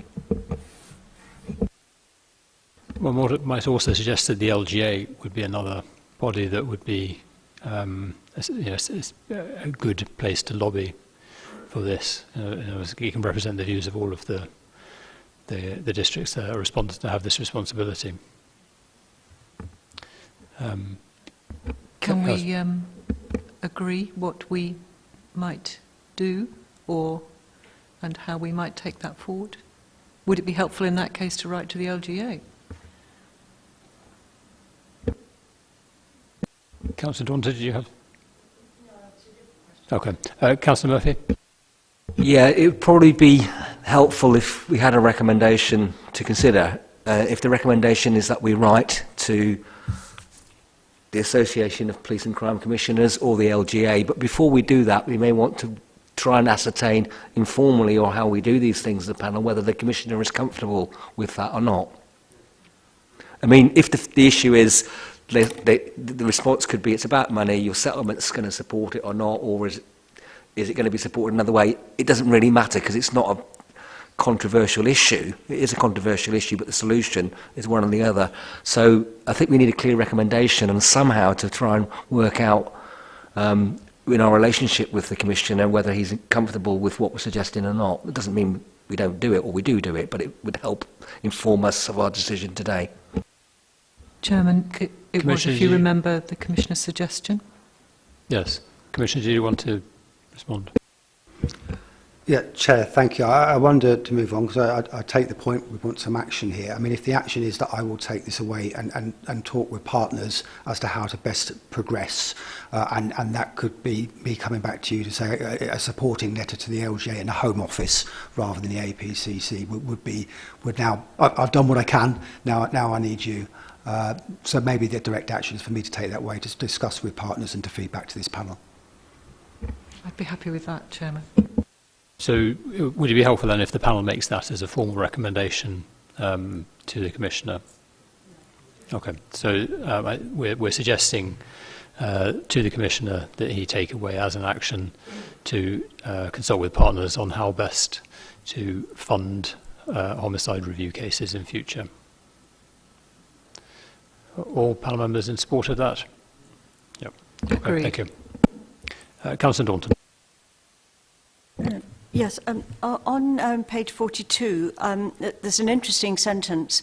We will work in partnership with other agencies trying to deliver the same outcomes and explore if a co-commissioning arrangement with a pooled budget could lead to a more joined-up service provision and deliver economies of scale. So I was really interested in that sentence, where particularly the word trying. Is this something that you're having difficulty with? Is it something that's long-standing? Is it just sort of elaborate on that a little, please? Yeah, so some of the work that we do is commissioning services for victims of crime. So, for example, we fund 2 mental health nurses in our victim and witness hub who work with victims of crime who've got mental ill health at that time. But often some of these people are already in other services. The fact that they are victims of crime is just another element of their life as well. So they might be open to CPFT already. They might be working with somebody in social care. So sometimes it's, with the best will in the world, even the resources we all put in doesn't always meet the needs of some really vulnerable people in our community. So we work together in partnership to ensure that we're not duplicating. So that's what that's trying to reflect. Okay, so yeah, you're trying not to duplicate. It's not as if you're sort of pushing against a closed door and other agencies. Absolutely not. Okay. No, we're working in partnership, but it's sometimes, even with as many resources as you can put in, some people have really quite chaotic lifestyles. Yeah. So we don't always have the positive outcomes that we would like to, even when more than one agency is engaging. But it makes little sense for somebody to engage with the same service twice through 2 different pathways. Yeah. Okay, that's a good explanation. Thank you. Do any members have any further questions on this item? So are we happy to note the report? Thank you. So moving on to item 8, the decisions by the Commissioner. So we have one decision reported here, and we have a recommendation to consider a change to how the panel receives decisions in future. I don't know if, Commissioner, you wanted to say anything on this before we discuss it. Chair, thank you. I think in relation to the change notice, that's self-explanatory and obviously came through my office recently. In relation to the changes, I've had conversations with the Chief Executive and understand, what the statutory requirements are around this. If I can hand over to Jim just to give his thoughts and views in relation to that forward reporting. Thank you, Commissioner. So, yes, as you might imagine from the conversations you've had with the Commissioner today, there are quite a lot of demands on my office at the moment in terms of delivering stuff, which is obviously the right thing to do. So I've been looking across the office at where do we add value, what is necessary for us to do, what is not necessary for us to do. That's one of the reasons we've had multiple discussions with individual panel members as well as in a group in terms of how we make best use of your time and the OPCC time in terms of preparing reports. And the decision notice report was one of those. I'm not entirely clear why, through the mists of time, we have produced this report, to be perfectly frank. There is a requirement for us to notify the panel of decisions made, but unlike local authorities, there is no requirement to give notice of forward decisions to come. And so consequently, we have done, and it is quite time consuming for us to prepare that paper. So I asked someone in my office to actually review how much debate has been had at the panel from these. In the last 12 panel meetings, there's only one issue been raised from the Future Decisions report. So given that it was non-statutory in the first place, and given quite limited panel time spent on the future decisions, it seemed to me quite sensible for us to revert to our statutory role of reporting decisions that have been taken. Thank you for that clarification. So I suggest, first of all, are there any questions on the specific decision reported here before we move on to discussion about future reporting? Are we talking about the award of the insurance? Yes. Yeah. So I take that. So we're happy to note that decision, I take it. So on the point of the reporting of decisions, so let's split this into two parts. So we've got the reporting of decisions that have already been made. Clearly, these are all notified to the panel as they are made. And so the point being made is that they don't need to come to the panel to a formal session where we rarely ask questions on them. So I'm going to suggest that decisions do not come to the panel unless a member specifically asks. So if a member wishes to bring a decision notice to the next panel meeting, then they just need to notify the Secretariat. But otherwise, the default will be that it won't come to the panel meeting. Does that seem a reasonable suggestion? And Chief Executive, are you happy with that as a way of going forward? Yes, absolutely. I mean, every decision notice carries an explanation with it, but if there was one that panel particularly wanted to go over, then, you know, we could certainly, with notice, bring any additional information that we thought would be useful. So, panel members, Councillor Hogg. I just wanted to clarify what the notice period would need to be in order for the office to be able to come with answers, as it were, and also for Jane to be able to organise that. Well, there's probably two parts to that. One is what counts as the next panel meeting. So in other words, obviously there's a deadline for preparing the papers, which is approximately 2 weeks. So if you were later than that, then clearly it couldn't go to that next panel meeting. But it also probably isn't reasonable to allow members to request a decision to come to a panel meeting, 3 months after it's been notified. So I think we probably just need to agree that there is a window of time with it between being notified of the decision and being able to bring it to the panel meeting. So within 14 days of notification of a meeting as the outer limit. Does that seem reasonable? And you just need to be aware of when the deadline is for the next panel meeting.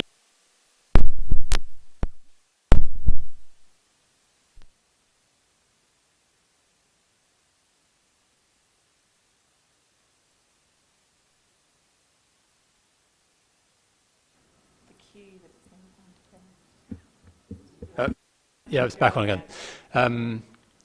Sorry, I lost my train of thought. So we have a window of 14 days.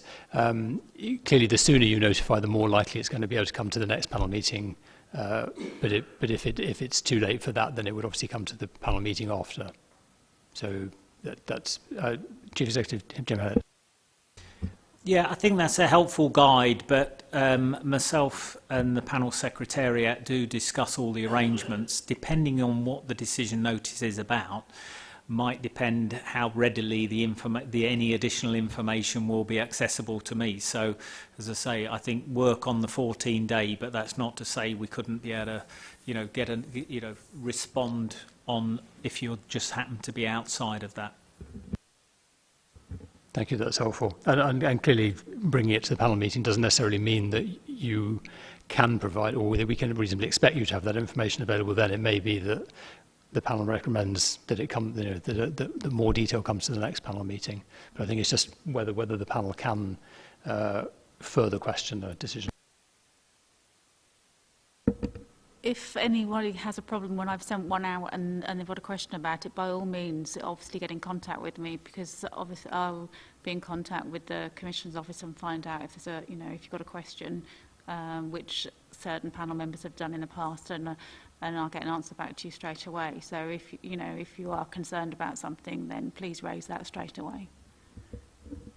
Yeah, I mean, that goes generally, that if you just have a question, you want clarification on something, I mean, it might be in a BCB report that you've read, there's no reason why you can't put that question to the OPCC outside the panel meeting. But if you think that actually it's something that should be raised at a panel meeting, then that's a decision that you need to make. And if we have that 14-day window, then that seems a reasonable working question. Councillor Bradnam. Thank you, Chair. I'm hoping that if a decision was anticipated to be contentious, that it would it come to us before it was decided? Because this is the problem with post-scrutiny, that's a separate issue. That's the forward planning. Can we just so deal with the reporting of? So going back on the previous, if something's been reported and we disagree with it, do we have any power? No, that's our statutory role is to review.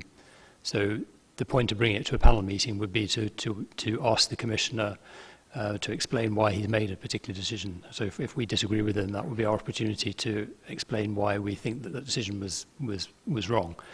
But no, we don't have any power to call in a decision. Councillor Murphy. If it's not appropriate to answer, don't answer, but might there be occasions where the Commissioner might want to informally speak to yourselves or other people about something they were thinking? Say, for example, government was suggesting that the health service goes to the Police and Crime Commissioner or something controversial or whatever, or you may not be certain yourself. You've got the evidence internally that you use to make decisions, so it's there already. But is this informal stuff going on now?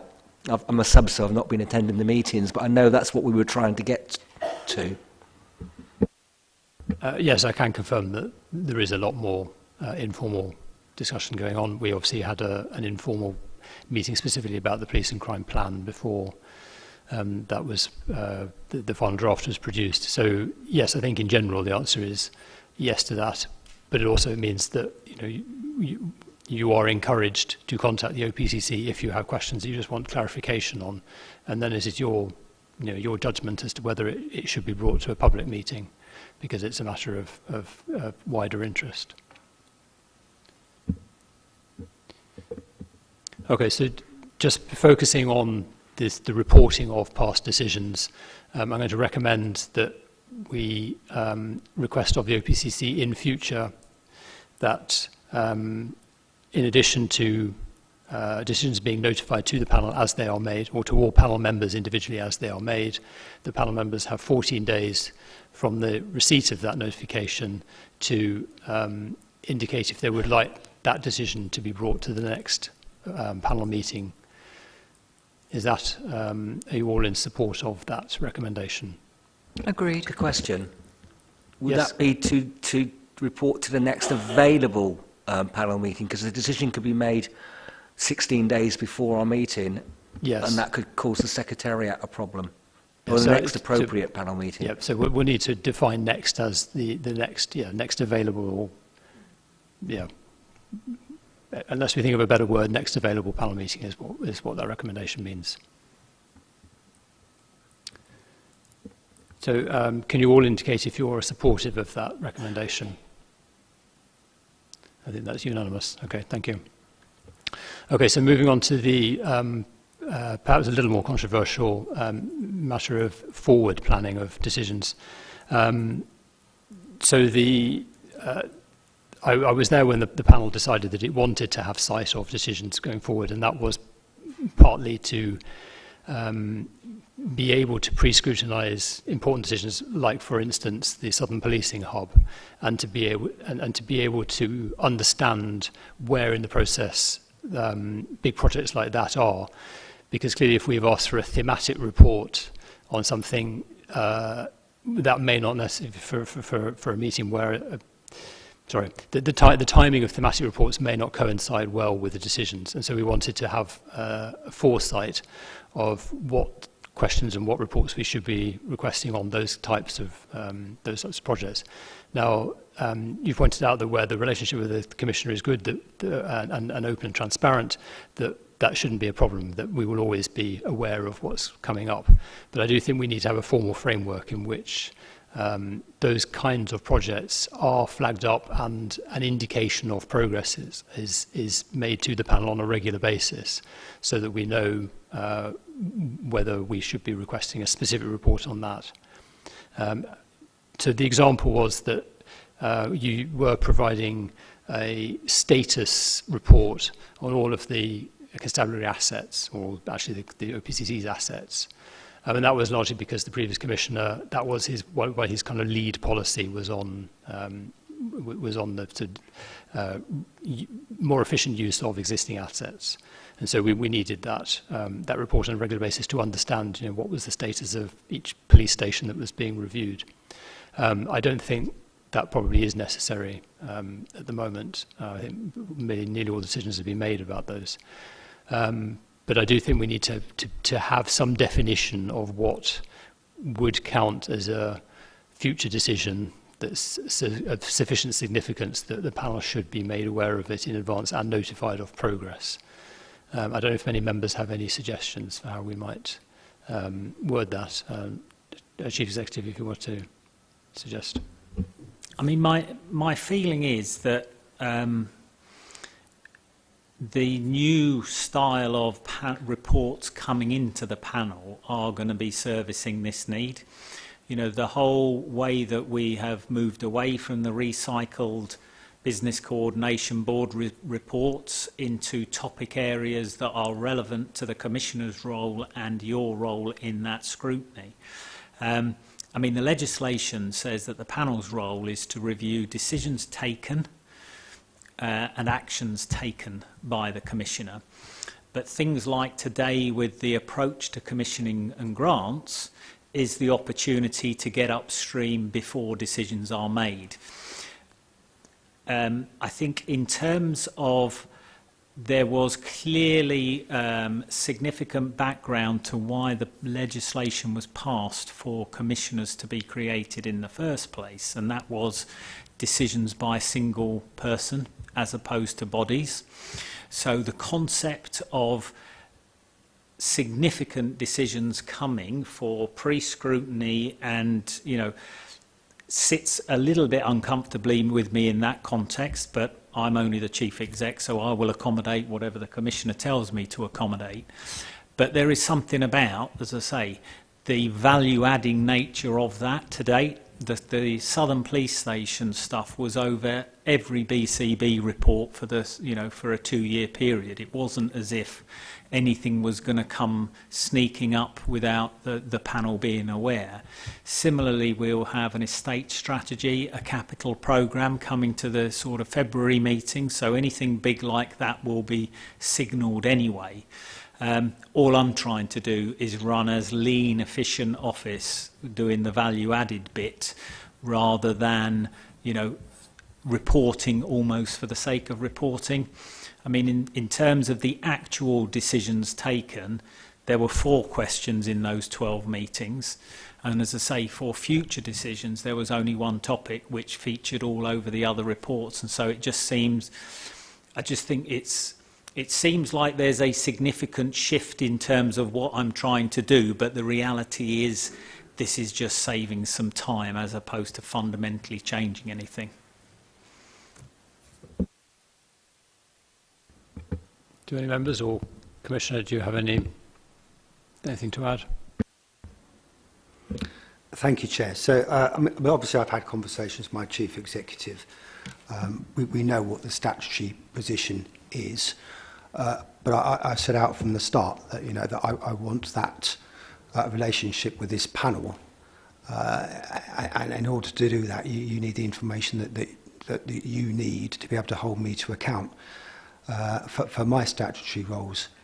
I wonder, because I'm not sure I really understand the question being asked as to what it is you require here. You know, because actually there's going to be a bunch of future decisions that I don't even know at the moment, and they will keep coming. I understand where this has come from, particularly if there's significant public interest, for example, you know, Southern Police Station, I get that. But I just wonder, I want to be open and transparent, and we want to give you that information. Whether it is a list of future decisions, I don't know. I'm very happy to take that away to have further conversations with my Chief Executive and panel members. I want to do the right thing, but I'm not quite sure what it is at the moment, what it is what the question is here that we're trying to answer. Councillor Bradnam. I'm glad you said that, because I actually listened to what the Chief Executive said and thought, I'm sorry, I don't really understand the gist of what you were saying. And I think what it comes down to is understanding where pre-scrutiny can add benefit, and that post-scrutiny feels somewhat, you know, shutting the gate after the thing has bolted. And so I think basically, as we've said all the way through, we're here to support you, and we're here to enable the decisions you make to be as well informed as possible. And so I just think I absolutely understand that the Chief Executive has pointed out that our role is to consider decisions taken, but it might be that we can add to the value of those decisions if we're given early sight and can help you shape the thoughts you have on how to come to your decision. I don't know if that's helpful. Commissioner? That is helpful, Councillor. I understand exactly where you're coming from. Let me take that away and speak to my Chief Executive. I mean, ultimately, I make sure that he's looking after the pennies and that we're getting the best out of our limited resource. But I will take that away and have a further conversation. I understand your point that you make, that you want to be supportive and that pre-scrutiny. I understand that. Councillor Hogg.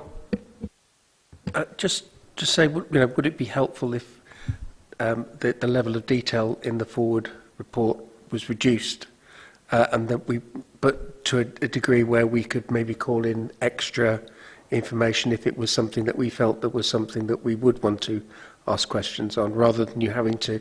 I understand your frustration in putting a report together where nobody then asks any questions on it. So I do get that. I do understand where you're coming from. And I'm just wondering if there's a kind of a halfway house whereby you produce a summary of decisions coming without actually going into the detail. Thank you. I think, as the Commissioner says, we'll go away and have a discussion. I mean, you know, there's a number of ways we can do this. Significant decisions that the Commissioner would value your views on.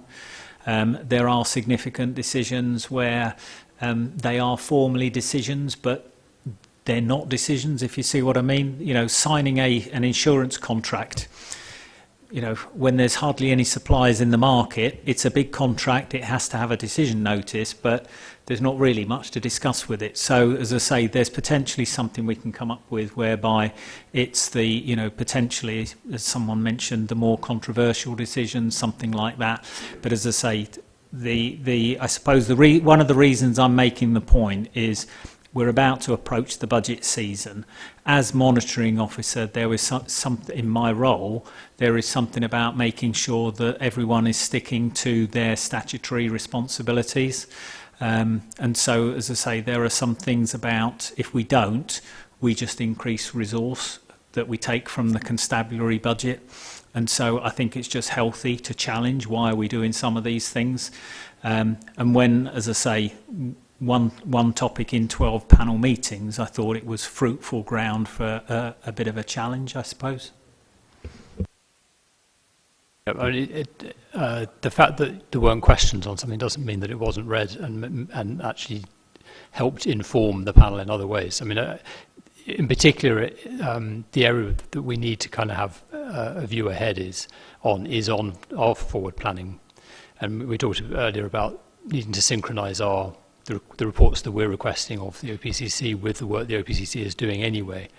So that's easier to do if we understand, you know, some kind of time frame for the work that the OPCC is doing. So I don't, you know, it needn't be a detailed document with lots of analysis, but we do kind of need some form of timetable to work to, so that we know that we're going to ask the right questions at the right time. Councillor Murphy. Yeah, I think the forward plan may be helpful with this one. Am I hearing it right? We asked the Chief Executive for a recommendation, and it seems leave it for now, we'll go away and have another look at it, but don't prohibit discussions occasionally happening here about decisions that haven't been made. Yes, I think I get that.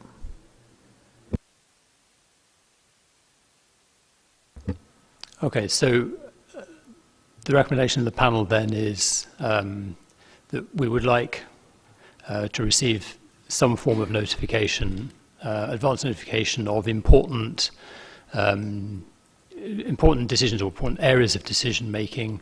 I think particularly in the areas of transformation, and that the OPCC will come back with a new recommendation for how they will satisfy that. Does that capture our discussion today? Okay, so are all members in support of that recommendation? Okay, thank you. So moving on to item 9. Actually, items 9 and 10 don't require the Commissioner and his office to be here. So if you, you're welcome to stay, but if you have other things to be doing, then you're welcome to leave. Thank you, Chair. Yeah, certainly my team have got plenty to be getting on with, so if I may take your leave. Panel, may I thank you for your continued support. I understand your role. There will be scrutiny, there will be challenge, but I do thank you for your support, and I will be looking forward in the future to gathering that support in some of these particular issues that we've already been discussing today moving forward, because I think that is helpful, and I think it's quite powerful if we collectively take a case, whether it be to the Home Office or another agency or organisation, when we're just trying to tackle an issue that our communities want tackled. So thank you for your continued support, and thank you, Chair. Thank you, Commissioner, and thank you for your staff's contribution today. Okay, so item 9 is the national conference, for which we have a verbal update from the councillors who attended. So who would like to start? Councillor Daunton. I won't steal her thunder, but so I'll just very briefly say, and this was this was not the first time, I think maybe the third time, and there was quite a lot of overlap with other conferences. I thought the morning session from Rick Muir was very good on the review, where they are with the review, and it was very clear. He presented a very clear paper where he talked about responsibility and accessibility, and he was where they're going with that, and they're about to publish. I think the draft is ready, and they're publishing in January, and there's some quite hard-hitting material in there, so I look forward to the kind of reception that we'll get from the Home Office, and then how it will be reported more widely. Which review is this? Sorry? Which review is this? Because there's a few going on. The Police Foundation review. Yes, it was a follow-up to what we had the previous year. And one interesting statistic was the churn in chief constables, that an average time now for a chief constable is 3 years, which we were very surprised about and rather concerned about. Councillor Bradham's got a lot more notes on that. In the afternoon, we had the usual breakout rooms, and the two that I attended, one was less successful than the other. The one on funding, actually, was quite detailed. I did find that interesting and useful, because it was quite different, the way that different CSPs tackled the issue of funding. But there was one similarity for us, and I think it was Gloucestershire, maybe. They had exactly the same experience with the budget as we had, that they were almost minded to turn it down, and for exactly the same reasons as we did. And we talked about the implications of rejecting the budget, and how they, in the end, they came round to supporting it. And I thought that might be quite useful for us in this coming year, the underfunding, which was less acute in their case than it is here. But interesting to see that they'd had the same experience. And then on the other panel I attended was councillors and the police panels. And I must say, some of the opinions that were expressed there I didn't share. I was quite shocked at some of the opinions. But it was quite useful to hear a range of opinions and a range of ways in which panels engage with the issues that come before them and the ways that they engage with the Commissioner. And I think probably we do quite well on that. And I think actually we could have got a lot more out of that session had the chairing been more effective. I think the chair wasn't particularly effective on that, and we were able to feed back that. And just in general, I think for next year, I think they probably need to change the way that they organise the conference. It's quite if you think that we it started at 10 o'clock and we were basically finishing at about sort of 3:45, it's quite compressed, and I think maybe next year Frontline should organise it differently from the way that they've done in the last couple of years.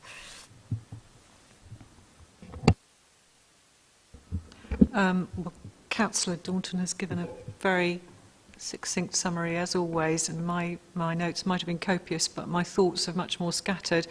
I think one of the things that came out of it was, and Councillor Daunton has alluded to it, that I was quite surprised at some of the language that was used by some of the people who you would have thought should know better,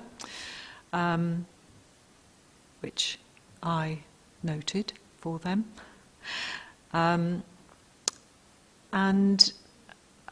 I was interested, again, Rick Muir, who's the director of the Police Foundation, he felt that he wanted to set out this brighter line of what the PCC wanted to achieve. The law is complex, and it's this relationship between the police and the PCC. Some stuff I've written is clearly PCC, some is clearly police constable, but there's a lot that's unclear, was his comment. And so the general feeling was it's better to have stronger checks and balances in the system. There was an interesting, literally hands-up poll around the meeting, the plenary at the beginning, and the question was, how many women in the room had experienced inappropriate behaviour, misogyny, and the vast majority of women in the room put their hand up. And, you know, that indicates that women in significant roles, as we all are, have also encountered this kind of behaviour. It's not just the vulnerable, not just the elderly, not just the young, it's all of us. And I think that was quite an interesting point. And the point I made gently was, thank you, you don't need to protect us, but you do need to respect us. Because there was this feeling of somewhat paternalistic approach to women, which I didn't appreciate. And there was recognition that there has been a significant improvement from the 70s, when it was much more sexist, but there's still need to call out inappropriate behaviour. On the review, the strategic review of policing in England and Wales, again, Rick came up and said they were working towards some conclusions. Interesting things came during the pandemic. Traditional crime has dropped by 75%, but of course computer, internet, fraud-based crime had massively increased, and you know that puts a lot of our people who are isolated in a much more vulnerable situation. And the questions we asked were the implications. You know, do the police have the capacity to deal with all of that? No.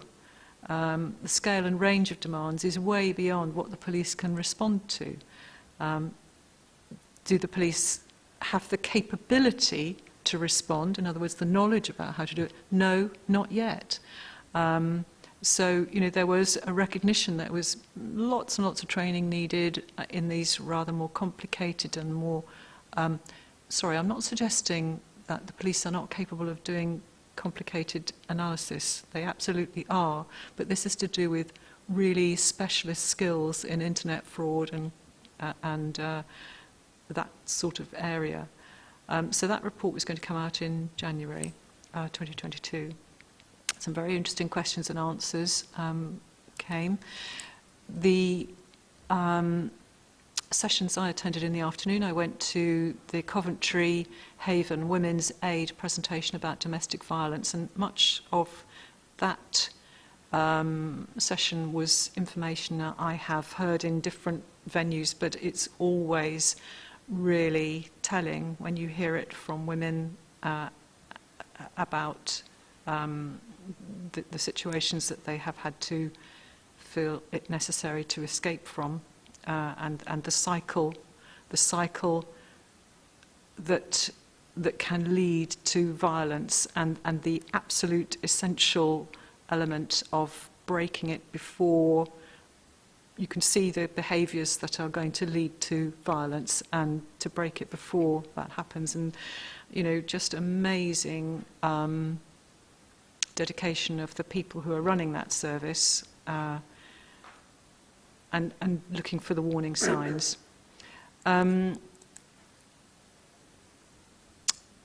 Right, okay, and then the last one was, the second session I went to was scrutinising the Commissioner. And one of the things that we were advised to do was check that the Commissioner is delivering what he said in his manifesto. So, you know, has he done what he said he wanted to do? Does he feel he needs to do things differently? Does he need to revise, plan, review, agree the police and crime plan, which we've just done, deliver against those targets? And also the question was asked, where does scrutiny come in? It's interesting because that's the, you know, the last question we've just been asking. And the panel role is to ask, are you sure you've done that? My experience suggests this is not the case. Have the figures been, you know, adjusted? You know, we just need to make sure. The question came up, don't just concentrate on targets. And I'm pleased Darryl came up with the point that he doesn't want to be driven purely by targets. The point was made, if you're driven by targets, you could miss something that's happening on your doorstep. And how can we support the Commissioner in delivering his role? So making sure that the requirements of our residents are taken into account, but help the Commissioner. What are his priorities? Asking him what success will look like, and this is what we've done today. And making sure that he is actually delivering on that, meetings with partners that he said he would do. And the other one was, have we got a memorandum of understanding between the panel and the Police and Crime Commissioner? And I'm not sure we have. No, so that might be something we might want to do, because it could help us with our communications and about whether we want to do pre-scrutiny or not. Also, avoiding the temptation to paint a good picture. We want to hear it like it is. And the recognition that if you tackle an issue, initially the stats will get worse because you'll get more reporting of that issue. But you have to just hang on in there until your attention on that subject brings that under control. So accept the fact that a target may increase recording on that item. So just a bit of a skirmish around the kind of things that I came away with. Thank you. Thank you. Councillor Collis, did you have anything to add? I'm not sure I can add too much to that, Councillor Branham. I would just talk about the 2 workshops I went to. So I went to we were in fact in the same workshop, weren't we? And it was the workshop from the Coventry group on domestic violence. And yes, information that we've probably had elsewhere from other sources. But the delivery was excellent, and I found it really useful when, a lot of the stuff that we were talking about in the morning about the review, very high level stuff, to actually contrast that with something related to on the ground delivery, I think was really useful. I know a lot of people, was chatting to them when we were going to the next workshop, had found it really useful. The other session I went to in the afternoon was the one for sort of local councillors, talking about their place on the panel. What struck me with that was a couple of colleagues on there mentioned the sort of complete lack of training they're given. And I think a lot of people, they're elected, thrown into this role without really much support, and there is clearly huge variation in panels across the country. Somebody mentioned something about churn earlier. I don't think it was Councillor. Yeah. That was very visible, and you could see it in the way people were interacting in sessions, outside of sessions. There was a noticeable difference between panels where people had been long-term members, and there were quite a few panels that I had people speak about that had almost entirely new members, and clearly those people were struggling to find their feet a bit. But yeah, it was useful, and I found the morning session on the policing review excellent. Yeah, it was very good. Thank you. Did anyone else? Councillor Hogg? Thank you. I think it's mostly been said, if I'm being honest. I think the churn was something that particularly resonated with myself. The fact that we have got members that have been, and we're grateful for the fact that our chair and our other independent member have been with the panel quite some time. And that there's a certain amount of stability there, and I think that it's important that we don't sort of step in and stand. I know I'm kind of talking from a position where I was, and then I went away, and then I came back again. But I think it's really important that as councillors we kind of invest our time and efforts into understanding what we're here for and what we're about as much as possible, and then to kind of stay here, and then once we've got that knowledge, use that knowledge to do a better job for the panel. So I think that's something that needs to be noted. In regard to the kind of the section on the violence towards women and girls, staggering statistic, and certainly, a bit of an eye-opener when you look around the room at a sea of hands, the only hands that weren't up were male, basically. Not that the men were asked. But, and then subsequent people standing up to talk about, and some of them very well-meaning men, and I think it's really important that we have women on the panel giving a female perspective to things, because clearly it is a very important issue, and one that I don't particularly feel overly qualified on speaking on, because I've not got that experience. I think it's important that as men we need to support where we can. When you're in the presence of other male colleagues, etc., and unacceptable language is used, that it needs to be called out by men. I think there's a responsibility there, but I don't think that responsibility extends to telling women about something that they are experiencing. I think there are times to talk and there's times to shut up, basically. And just touching on the subject of kind of specialist areas, I think,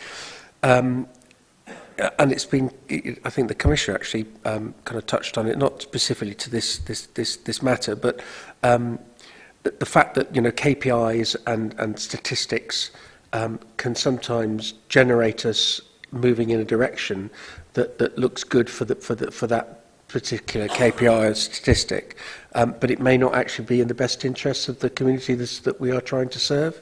And I think the number one for that, for me, is the number of warranted officers that the police force has got.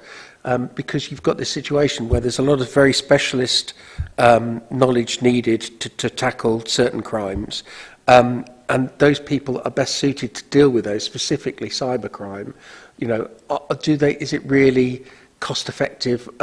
Is it something that would attract people? The fact that they've got to do 2 years on the beat as a warranted officer before they can actually go back to what it is that they actually knew before, and because it's now moved on 2 years, are they now really experts at all in that area? And that we really do need to kind of start thinking about what it is we want to do and how we want to do it, and what is the absolute best resource that we can use to achieve that in an efficient manner, and that not get sidetracked by specifically the number of warranted officers that we have on our streets. I think in the past we've had warranted officers squirreled away as station officers and property officers, and that's been a complete waste of a warranted officer. And that I just think we need to have a kind of an adult conversation about what we should be doing as a police force. And I've kind of segued away from the conference itself and on a bit of a bugbear of mine, but I've done it, so I'll shut up now. Anyone else go to the conference that have anything to add? Oh. I just wanted to also say that just because you've been on the panel for some time doesn't mean that you shouldn't go to these conferences, to even if it's just to refresh what it is that you already knew, or to able to pass some of that knowledge on to people that are maybe new on panels across the country. It's you put in, you take out scenario. Okay. Conscious of time, so I'm going to suggest we just conclude with Chair, item... Could I just ask one question? Oh, yes. Yep. The inappropriate language that sounds as though people used, I don't know whether it was misogynistic or what, there was an evaluation form, presumably. I mean, was it challenged? As somebody in public life, if I used inappropriate language in a training event, well, I'd expect to be sanctioned. Yes, the answer was yes. It was a gentleman who used it, and I called it out as soon as it happened, because Councillor Daunton and I looked at each other and frowned, and I said, "Excuse me." So yes, it was. And actually, to be fair, after that, I think they were more careful.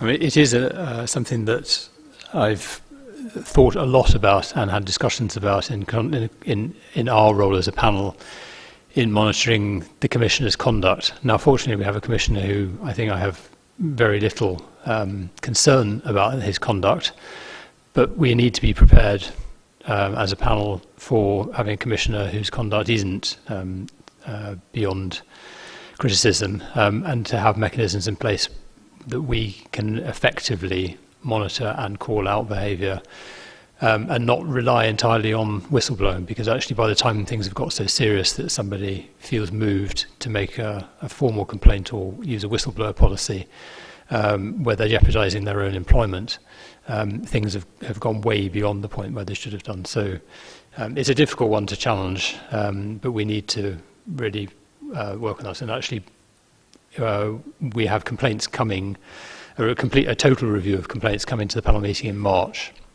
and that's our own complaints review process as well as the OPCC's complaints review process. But I also think we need to be thinking about the informal systems that need to go alongside that to make sure that people can communicate when they need to, and they know who to talk to, and that they will be protected without necessarily escalating it. Anyway, so looking at the agenda going forward, we obviously have had a very busy last sort of 2 months. We now have 2 months off, and then it gets busy again with the budget briefing on 21st of January, then the budget and precept item on gender on 2nd of February. For those of you who are new to the panel, the 16th of February is in your diary, because if the panel were minded to veto the precept at the 2nd of February, we would have to come back to consider a revised precept proposal, and that's why the 16th is in the diary. We haven't had to use it in the past, but obviously we need to have it there in case we do. And then the next meeting is the 23rd of March, which will have, as I say, we'll have the complaints, and also we have communications and engagement as major items on that agenda. We will need to plan beyond that, but I think we've probably done enough for today. Is there any comments or questions? Yeah, Councillor Murphy. I think the inference was that the estate strategy needs to come sometime, but is that part of the budget? Yes, I mean the estates in terms of as a capital strategy. Yes, that will be coming as part of the medium-term financial strategy. But we did ask the Commissioner to come back with a proposal about flagging up future decisions or future areas of decision making. So that would obviously be coming to the next meeting. Councillor Hogg. Thank you.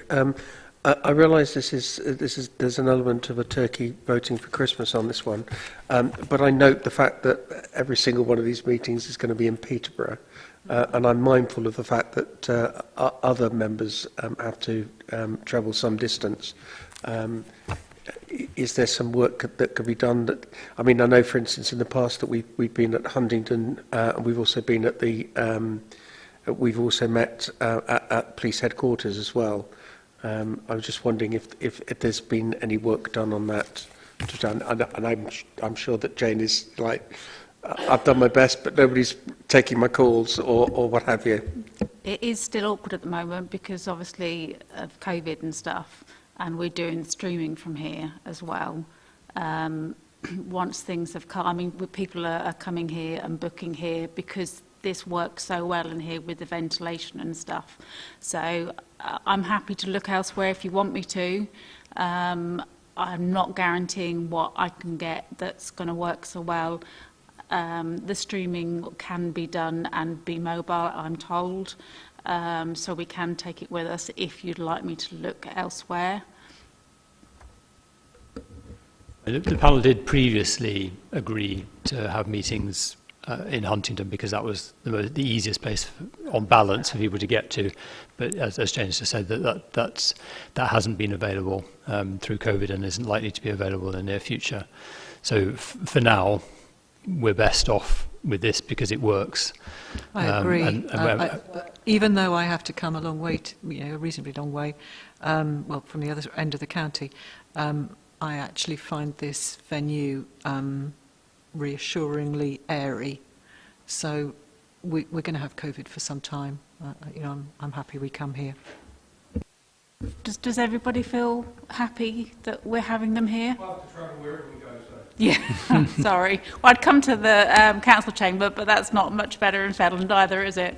Is everybody else happy to travel? Yes, could I also just make the point that fortunately at the moment I'm coming with Anna, but I wouldn't drive this distance. And will we change the time to try and accommodate public transport? Yes, exactly. So for me, somewhere like here, which is accessible by train for Edward as well, or Huntingdon, which is accessible by the guided bus, is much preferable to going somewhere where there's less good public transport. I know most people that come here do like this building and like to use this building because of the ventilation and how well it works for meetings. So. Thank you. Just 2 points. Yes, I probably come further than Anna or Claire, actually, but I'm right at the extreme end of Cambridgeshire. But the other point was, I know normally, and it's just a question, normally the budget briefing session we've had at police headquarters in person. Do we know if that's going to be the case, or is it going to be a Zoom? It's going to be virtually. Oh, okay. So Fine. no travelling involved at all. I think we have agreed provisionally that all the briefings will be virtual, and that only the public meetings that have to be held in person will be.